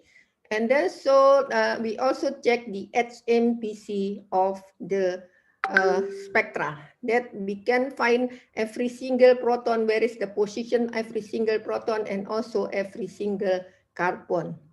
Based on the HNMR, carbon NMR, COSI, HSQC, HMPC, noisy and biogenetic pathway, we conclude that we predict the structure of the compound like this. And this is the structure of hexafatin A, because at that time, this is the new compound that we gave name hexafatin A. This is the IUPAC name. The chemical formula is C24H28O4. The molecular weight 381.2058. And this is all of the correlation from 1D and 2D NMR. And then this is the structure of hexafatin A. Using the same situation and the same method, that we can conclude that 5 of secondary metabolite compound that belong to the coumarin, that we get the structure of dentatin A, nordentatin, hexafatin A, santoxiletin, and binorpositrin. In this compound that we reported, this is the new compound, and another one, 4 other are the non-compound. You can see here that the nordentatine is the major compound. We are so lucky because we get 2100 milligram or 2.1 gram. So that's why we try to make the derivative of this compound. We do the derivatization. My student went to the Meiju University with our collaborator, Dr. Yoshiaki Takaya in Meiju University. From nordentatine, then we do semi-synthesize using esterification process, like this process. And then after get the result, we also separate using chromatography, and then we check the structure of the compound using NMR, IR, and also UV. From this process, we found 10 new compound that ester, all are ester compound that derivative from the nature of nordentatine. We already reported this result to Open Chemistry and on 2020. So we check the bioactivity of the isolated compound using antioxidant test using TPPH, and we get the information that nordentatine, this compound, which has the OH in this position, and then phenylated in this position, have the most active comparing the other compound, even comparing the ascorbic acid. This is still lower comparing the ascorbic acid, but we can know that the nordentatine, that OH, free OH in this position have the highest activity comparing the other compound. So then we check also the diabetic activity of the isolated compound. In this position, dentatine have the higher activity comparing the other compound, and pinorposidine, the dimer of coumarin, no activity. We also check the anti-diabetic activity of the derivative of nordentatine, that from 10 of isolated, from the synthesized compound, that 7 of them have the activity, the anti-diabetic activity, more active comparing the nature of nordentatine. We also check the cytotoxicity against using Sella halide, that 7 compounds also have the activity more than nordentatine as the nature of the compound.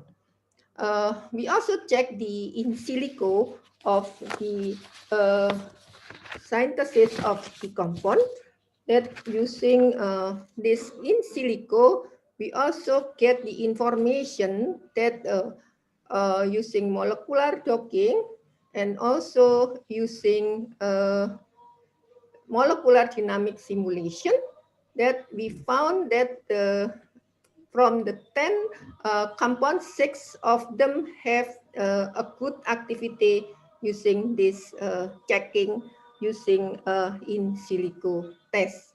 From all of our research, that we get information that we can conclude that 5 phenolic compounds that belong to the coumarin compound have been isolated from Clausena exavata.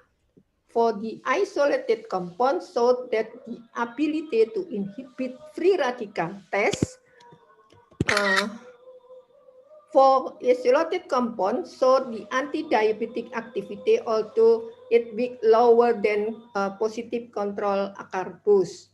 10 new pyrano coumarin benzoate, the derivative of nordentatine, was semi-synthesized good to excellent yield from natural nordentatine by acylation process. Some modified compounds are promising since their activity with that standard drug. By in silico, so that 6 out of 10 coumarin derived compound promising potential as inhibitor of the CAMP pathway.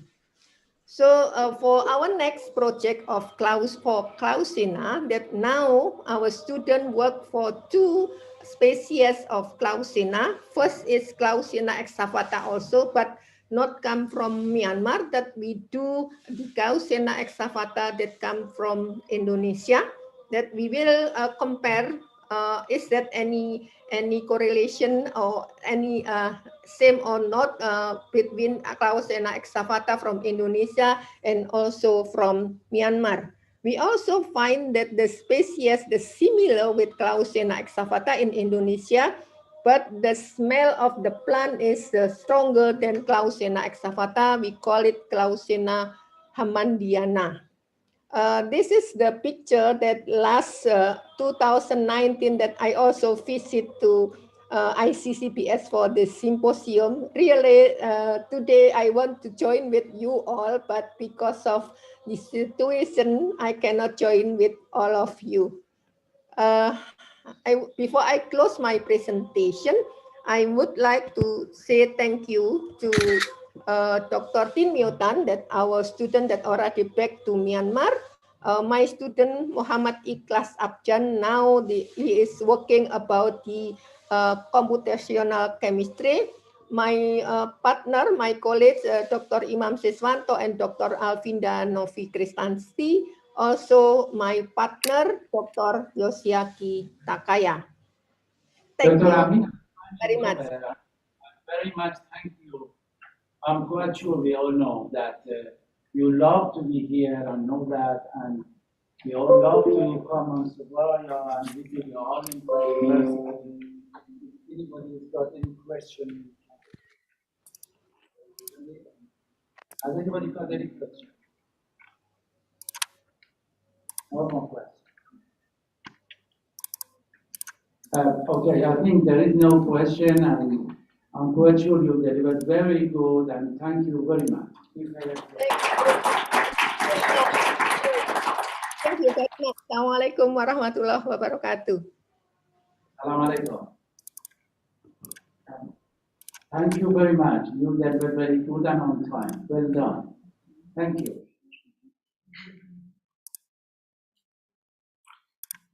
Shall we move to another person?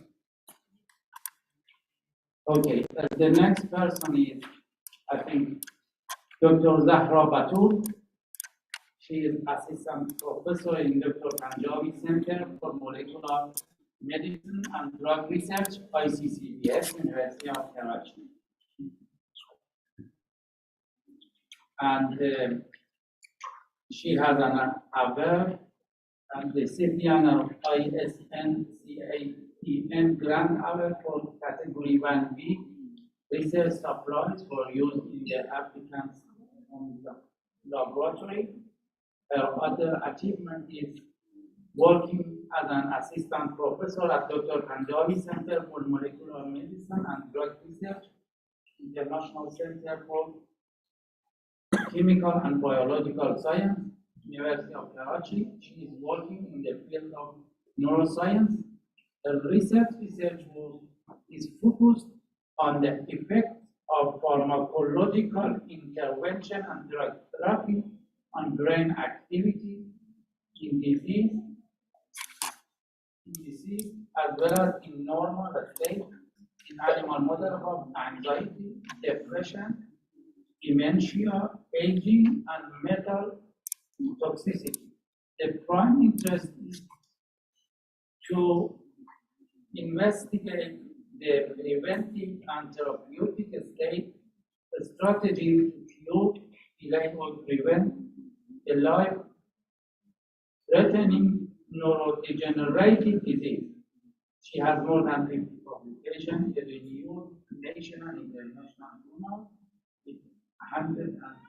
with 1,160 citations and it index 17. Shall we deliver? Thank you, sir, for the kind introduction, and I'm thankful to the organizing committee for inviting me for this lecture. Since yesterday we are talking about the isolation, eminent professors have been discussed the isolation and characterization of different natural products. I'm going to highlight some neuropharmacological aspects of a very important class of natural product, which is monoterpenoid. This is a part of research work which we have done in our laboratory at ISNPC-15, and it is related to the plant-based monoterpenoid, and which can be considered as a potential therapeutic target for the treatment and management of stress-associated psychiatric disorders. In this project, we targeted the psychiatric disorders because psychiatric disorders contribute significantly to the global burden of the diseases, with the common disorders such as depression, anxiety, PTSD, which account about 42% of the total burden. Recently, the global burden disease injuries risk factor studies showed that the depression and anxiety disorder are the two most disabling mental disorder, and both are ranked about 25 top 25 leading cause of the burden worldwide in 2019. In another study, the 12-month prevalence of the psychiatric disorder was found to be about 18%, and lifetime prevalence was found to be 29%. A group of researchers conducted a systemic and meta-analysis, and they found the prevalence of mental disorder in Eastern Mediterranean region. And according to this study, the prevalent psychiatric disorder include in this region depression, anxiety, PTSD, substance use, OCD, phobic disorder, panic disorder, bipolar disorder, and psychosis. The major prevalence is for the depression, anxiety, and PTSD. After the emergence of COVID-19 in 2020, the COVID-19 has changed many aspects of the world. It has induced long-term economic and social consequences. So this also ultimately lead to the increased prevalence, increased psychological effects. Like for example, the data has been collected from various regions of the world, and this data has been published in LEJNSIC 2021. According to this data, most of the region, the prevalence of major depression is raised from 29% to 35%, and it has been reached up to 38% in some region of the world. Similarly, the anxiety disorder, the prevalence has been increased from 29% to 32%, and it has been reached up to 36% in most of the regions of the world. So someone can consider the research on psychiatric disorder as one of the important field to find out the possible treatment and possible drug targets to manage or to treat these diseases. Plant, as we all know, plant provide important source of the active component which may provide protection against psychiatric disorders. And moreover, the preclinical studies. The preclinical studies provide an essential platform for the screening and identification of these components. We targeted the anxiety disorder, particularly in our lab. In general, the essential feature of anxiety disorder include excessive and enduring fear, avoidance of the perceived threats, and can also induce panic attacks. These anxiety disorders are often followed by the depression and several other conditions, meaning that they can also be a risk marker for disease burden overall. In our daily life, we encounter many types of stresses which can lead to the anxiety disorder. The common stresses which can lead to anxiety include the stress at the work, the stress related to the education, obviously stress related to the research and the failures in the research work as well, stress in a personal relationship, financial stress, stress from the unpredictable situation like we observed during the pandemic, the stress from an emotional trauma like the death of a loved one, and stress from a serious medical illness. All these types of stresses can lead to the anxiety. So, preclinical studies provide an important platform to study these anxiety disorders and to identify target compounds. Animal and human share similar characteristics in the expression and emotion, and it raised the possibility of studying the mechanism of psychiatric disorder in other mammals, for example, in the rodents.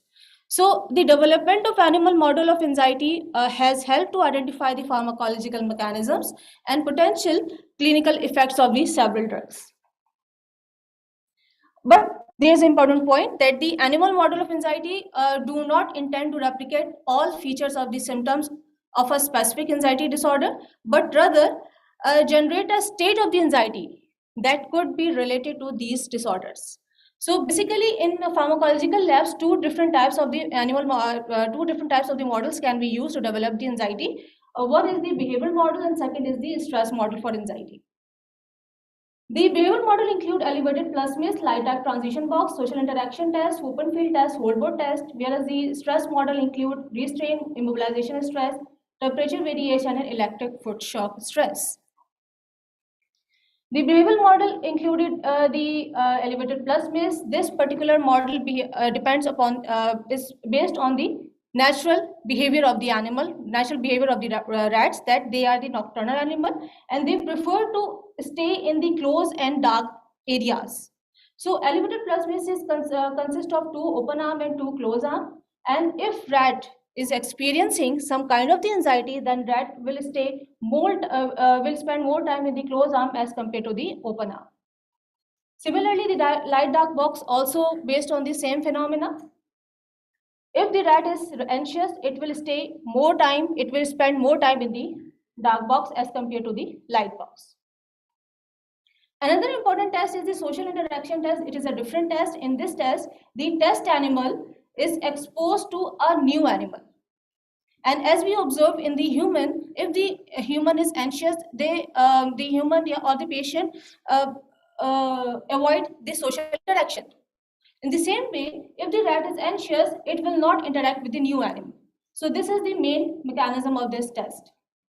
Open field test, as I told you that the animals are the nocturnal animal, they will avoid the open area. So if animal is spending less time in the central area of this open field, or there are some other behaviors as well, then it means that animal is anxious. Whole board test is also used to identify the exploratory activity, and it also give an idea about the type of the anxiety state of the animal. The second model is the stress model, restraint stress. In this, animal is placed in a cylindrical and semi-cylindrical tube with the ventilation holes, and this provide a stress in the animal, and due to this stress, animal goes into this anxiety state. Immobilization stress, animals are restrained by gentle wrapping of their upper and lower limbs with the adhesive tape. This also induces some kind of distress in the animal. Sudden change in the temperature causes stress in the animal. Like for example, if you keep the animal at the in the cold water with the temperature of 15 to 80 degrees centigrade, or you can keep the cage of the animal at in the isolated environment with the 4 degrees centigrade. This sudden change in the environment actually activating their hypothalamus pituitary adrenal axis, which start the stress response, which induces the anxiety. Electric foot shock, a sudden exposure to the electric foot shock also causes activation of the stress response in the rodents.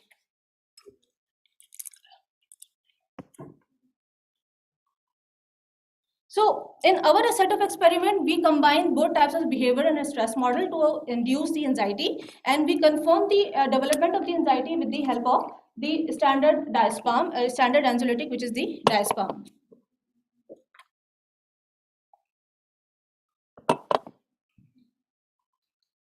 So in this experiment, the rats were exposed to a single electric foot shock, which is about 1 milliampere and for 1 second, and rats were tested with the light-dark transition, open field, and social interaction. Light-dark transition showed that the animal with the stress animal showed decreased latency to move in the dark box, and they showed also reduced time spent in the light box. This behavior was normalized by the diazepam. It indicates that the anxiety was induced in the animal, and it was normalized by the standard anxiolytic. Social interaction test, animal which was exposed to the shock, they showed reduced interaction and number of interaction, and this was normalized by the diazepam. Similarly, in the open field test, we observed freezing, central square crossing, grooming, stretch attent posture, and defecation. These behaviors were significantly was observed to be abnormal in the anxiety rats. Freezing was increased, grooming was increased, stretch and posture was increased, and defecation was also increased, which is the indicator of the anxiety in rodents.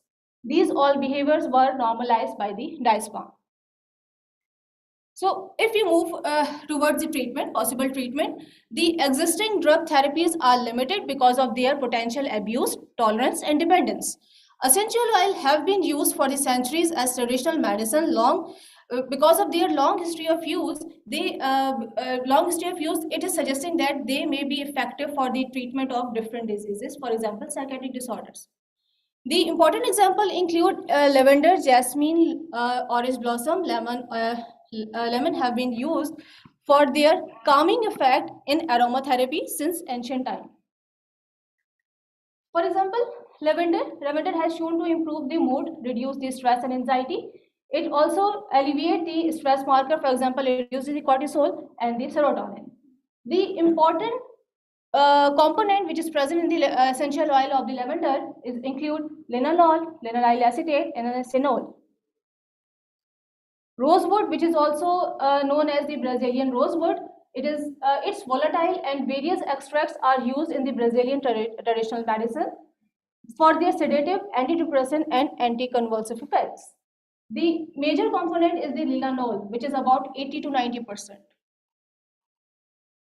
Rose has been popular for their sedative, antidepressant, and anticonvulsant effects.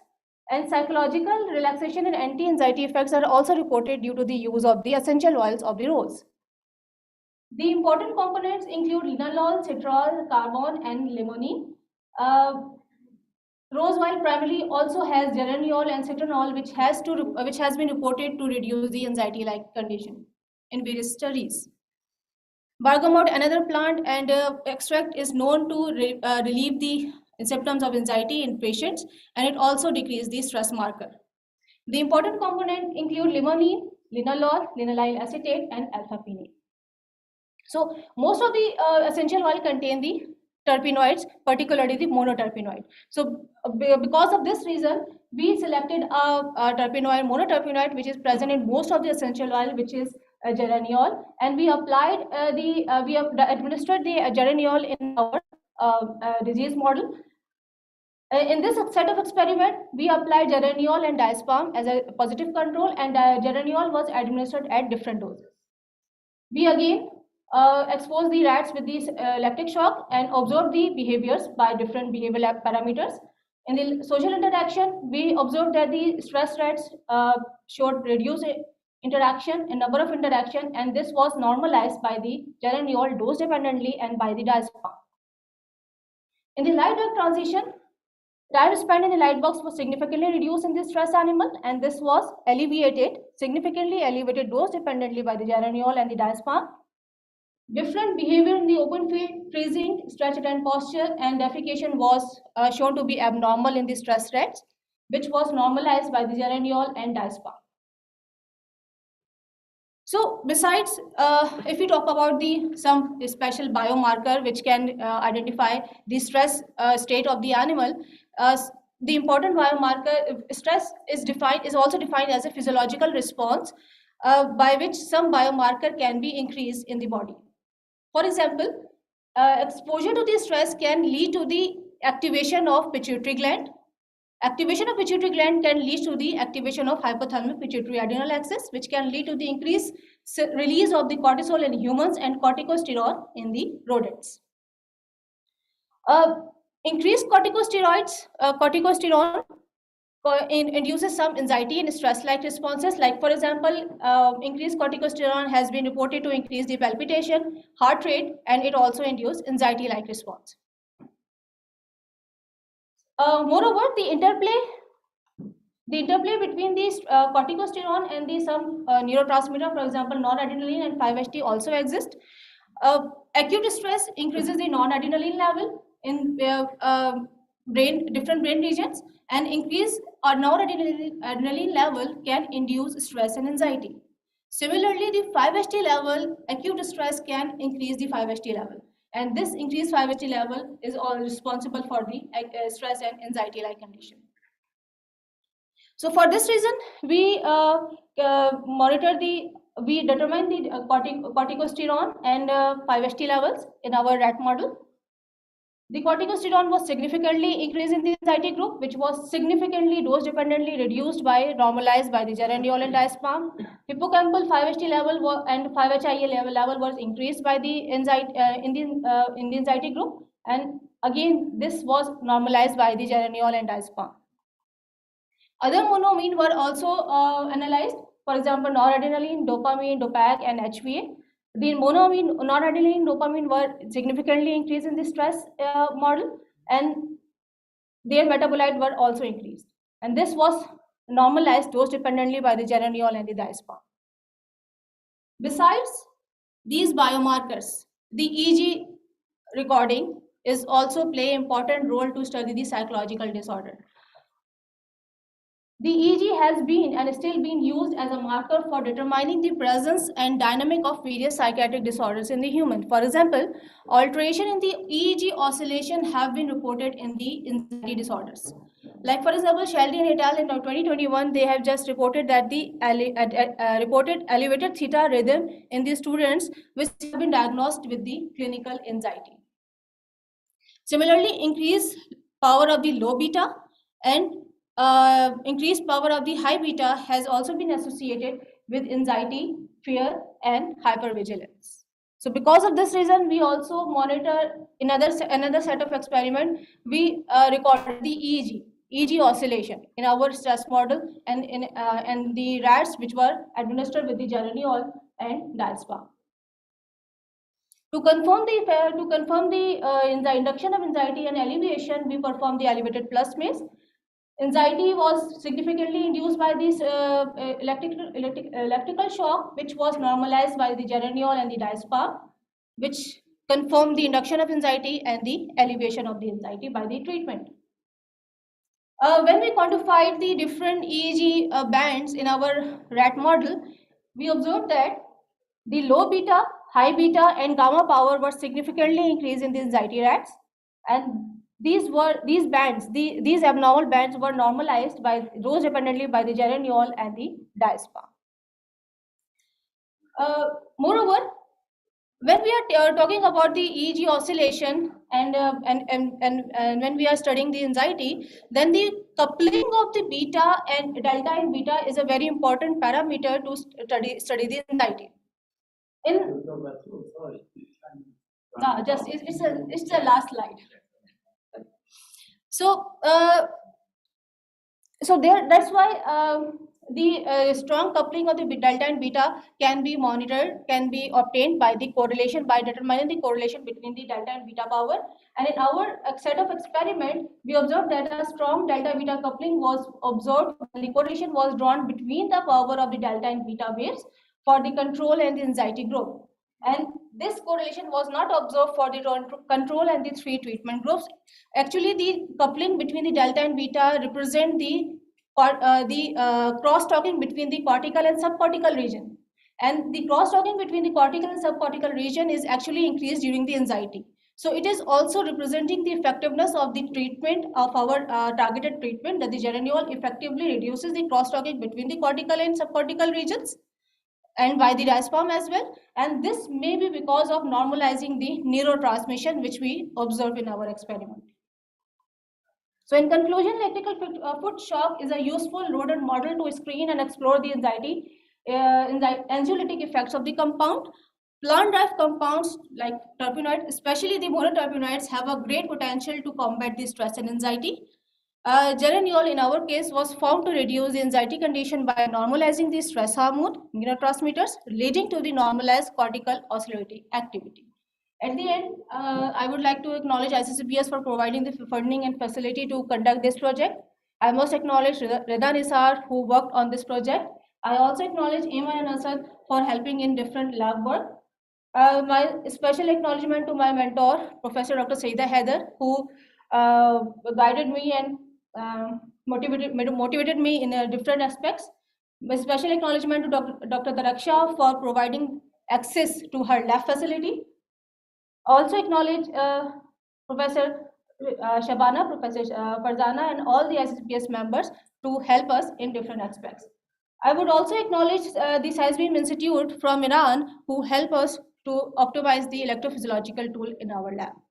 At the end, thank you for your kind patience.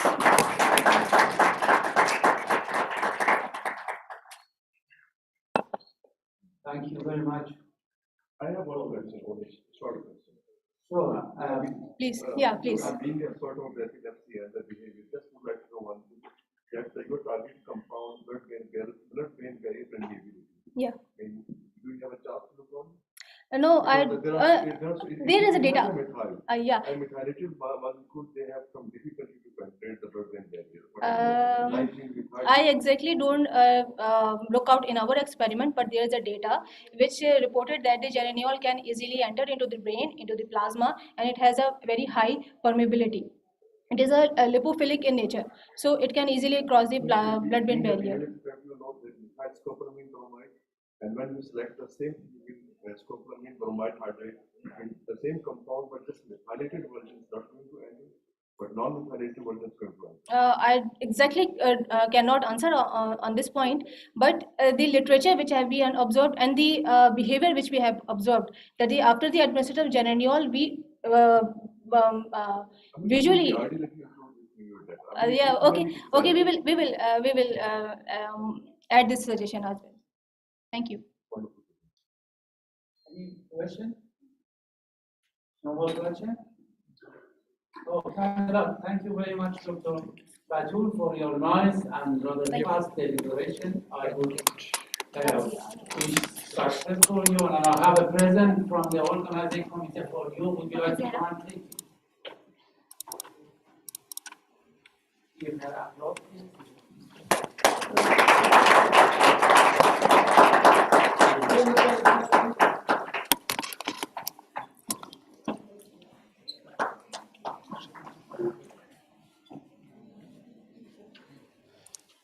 I hope you're not tired so far. Now we can carry on with another talk. I think it's Dr. Sherman Charlene Fayyad from National Institute of Virology, PCMD, ICCBS, and she is a postdoc fellowship from Professor Dr. Department of Hunan Province and Hunan Academy of Chinese Medicine. She has postdoctoral training in Medical University of Tübingen, Germany, and HEC Indigenous Scholarship Phase 2 for PhD. If she is yes, would you like to start delivering? Yes, sir. Thank you, sir, for the nice introduction. Today, I will discuss about the indigenous flora of Pakistan and their effect on different breast cancer cell lines. This work was conducted in the supervision of Dr. Iqbal Chaudhry and Dr. Atiyatul Wahab. Cancer, as we all know, is a real pandemic of this world, where we can see the continuous increase in the incidences of cancer. Cancer is characterized basically by the abnormal growth and uncontrolled proliferation of cells of a particular region, and then these cells can invade and mutate to different organs and spread throughout the world. If we look at the global cancer prevalence of the top 10 cancer, we observe that breast cancer remains highest in terms of incidences and also in terms of mortality. We observed that even as compared to the lung cancer, which was previously ranked as the #1 for cancer, breast cancer has now surpassed the lung cancer cases as compared to the Globocon data of 2020. Also, it is estimated that almost 1 in 5 men and 1 in 6 women develop cancer in their lifetime. Also, it is observed that Asia has the highest ratio of cancer incidence and also the cancer deaths. If we observe in Pakistan, apart from some unspecified and other cancers, breast cancer has the highest ratio of 14.5% among the women.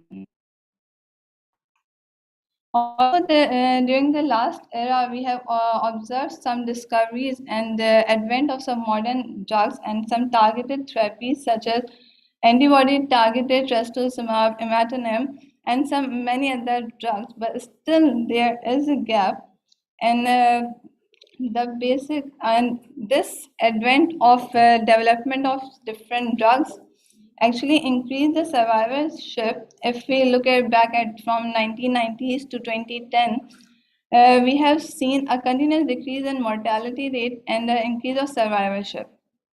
The current treatment options for the cancer include surgery, radiotherapy, chemotherapy, and targeted therapy. But still, there are limitations such as resistance to present chemotherapeutic drugs and some genetic mutations.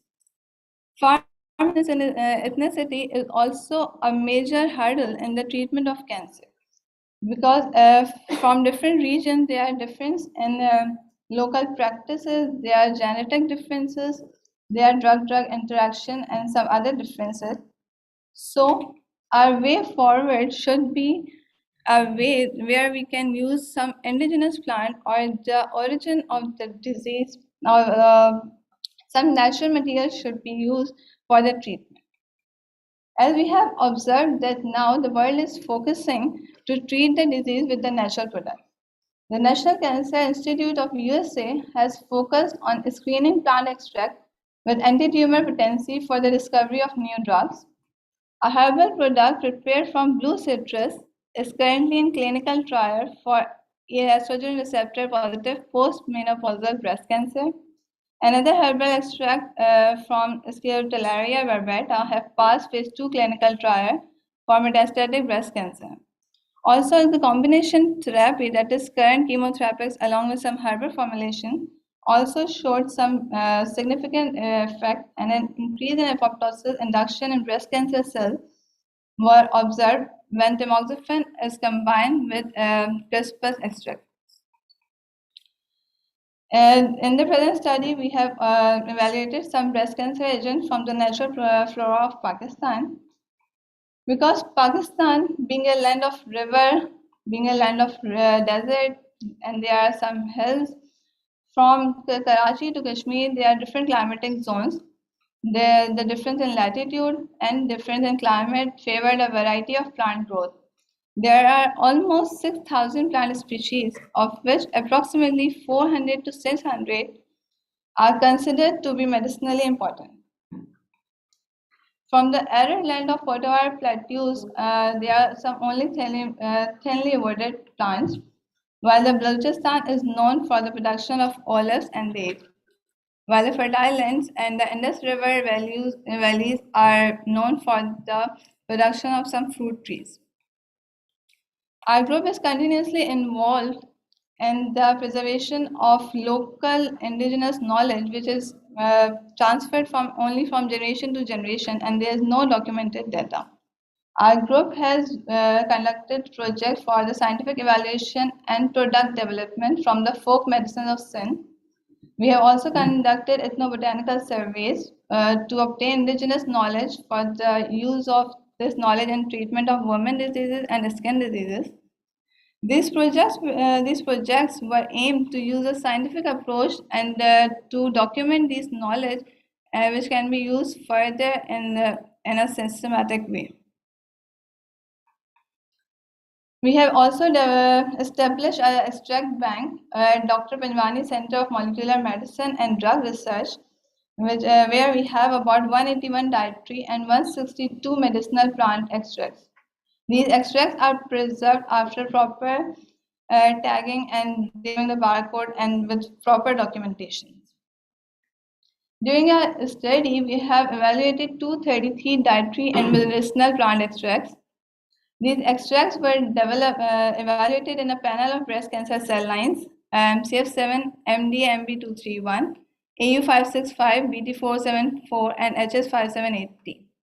Among the medicinal plant extract, Alcana tinctoria, which is commonly known as Ratanjol, showed the most significant anti-cancer activity. Alcana tinctoria is an important medicinal plant. it was initially originated in Europe and Western Asia. In Pakistan, it is cultivated in Kashmir and Skardu, while the roots of Alcana tinctoria is used commonly as a dye and cosmetics, and there is a gap for its use in anti-cancer activity. The anti-breast cancer potential of Alcana tinctoria was observed on 4 different cancer cell lines, and then the AU565 was selected for further evaluation of mechanistics because anti-cancer activity was already reported on MCF7 and MB cell lines. We have observed in a dose-dependent increase in cell death because a significant increase in fat 5 microgram and 10 micrograms as compared to control was observed in dead cells. We have also observed a nuclear condensation as compared to control cell.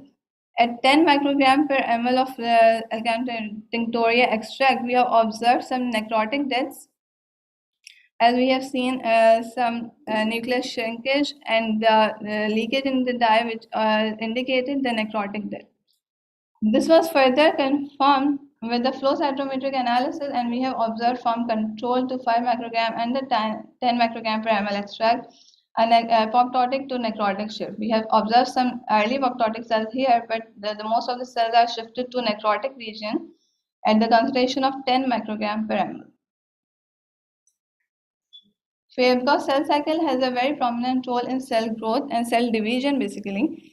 So a G2M phase arrest and significant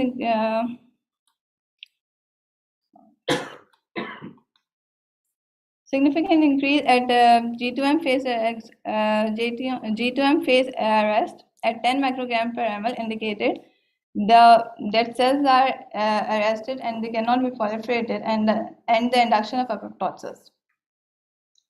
Because apoptosis is characterized by a number of events and a cascade of different cellular processes, we have performed some, we have checked some gene expression of caspase 3 and other apoptotic and pro-apoptotic genes. We have, because observed a significant increase in caspase 9 activity, caspase 9 expression, we can say that maybe the Alcana tinctoria induces an intrinsic pathway for the cell death. For the dietary plants, we have selected piper beetle for further mechanistic studies. Piper beetle is a very common plant, and it is used for recreational purposes in Southeast Asia. It has also been used as a medicinal agent in the various traditional and folk systems of medicine in Southeast Asian countries. Because betel quid is normally hypothesized as it is associated with the oral cancer, but it is now confirmed that unlike other constituents of the betel quids, the piper beetle is basically have some cancer preventive effects. Recently, we have also identified some antiviral effect of the piper beetle extract against SARS-CoV-2. Here we have also observed that 16 microgram per ml and necrotic death is observed, and we can also see here some nuclear shrinkage is very common, and if we compare with the control, where the live cells are 86.7 and in the 16 microgram per ml live cells are shifting towards the apoptotic region. We have also observed here G2M phase arrest and also a significant increase in S phase as well. Piper beetle extract also at dose dependent and time dependent effect of caspase 3 and 7 activity showed a significant increase of caspase 3 and 7, which is which is very necessary for the apoptosis and cell death. In conclusion, it is very important to preserve our indigenous knowledge and the folk knowledge and to integrate this with modern technique, because it's the only way to combat the higher incidences of the cancer. Additional research is required in order to identify natural compounds and potential drug candidates. Thank you. Thank you very much, Dr. Fayyaz. If anybody's got any question, would you like to raise a hand and deliver your question, please?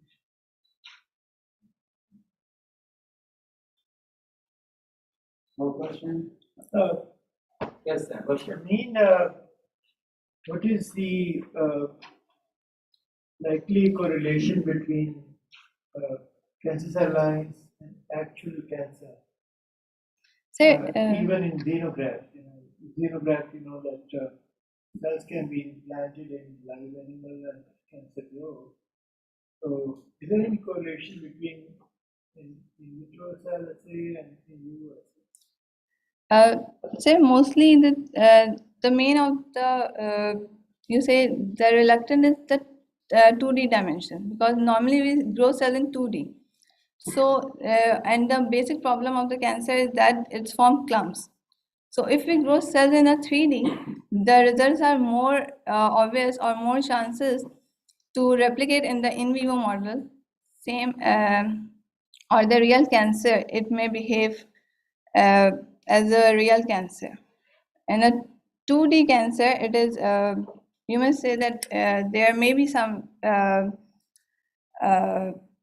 changes in the efficacy or the drug, the efficiency of the drugs and their activity. See, because there's a whole range of issues between biochemical to cellular, cellular to animal, and animal to human. And this entire cascade of translation research is full of challenges. And this is the reason why there's so much variation. So I think it's important for us to appreciate and understand how from biochemical assays all the way to human assays it evolves. Thank you. Thank you, sir. Sorry, can I just add in a comment? I think the ecology of breast cancer, it can also be environmental.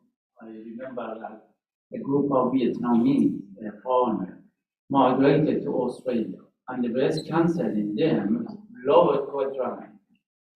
I believe you are in a medical biology department, and you can look at some retroviruses, because I believe they deliver by rodent into human.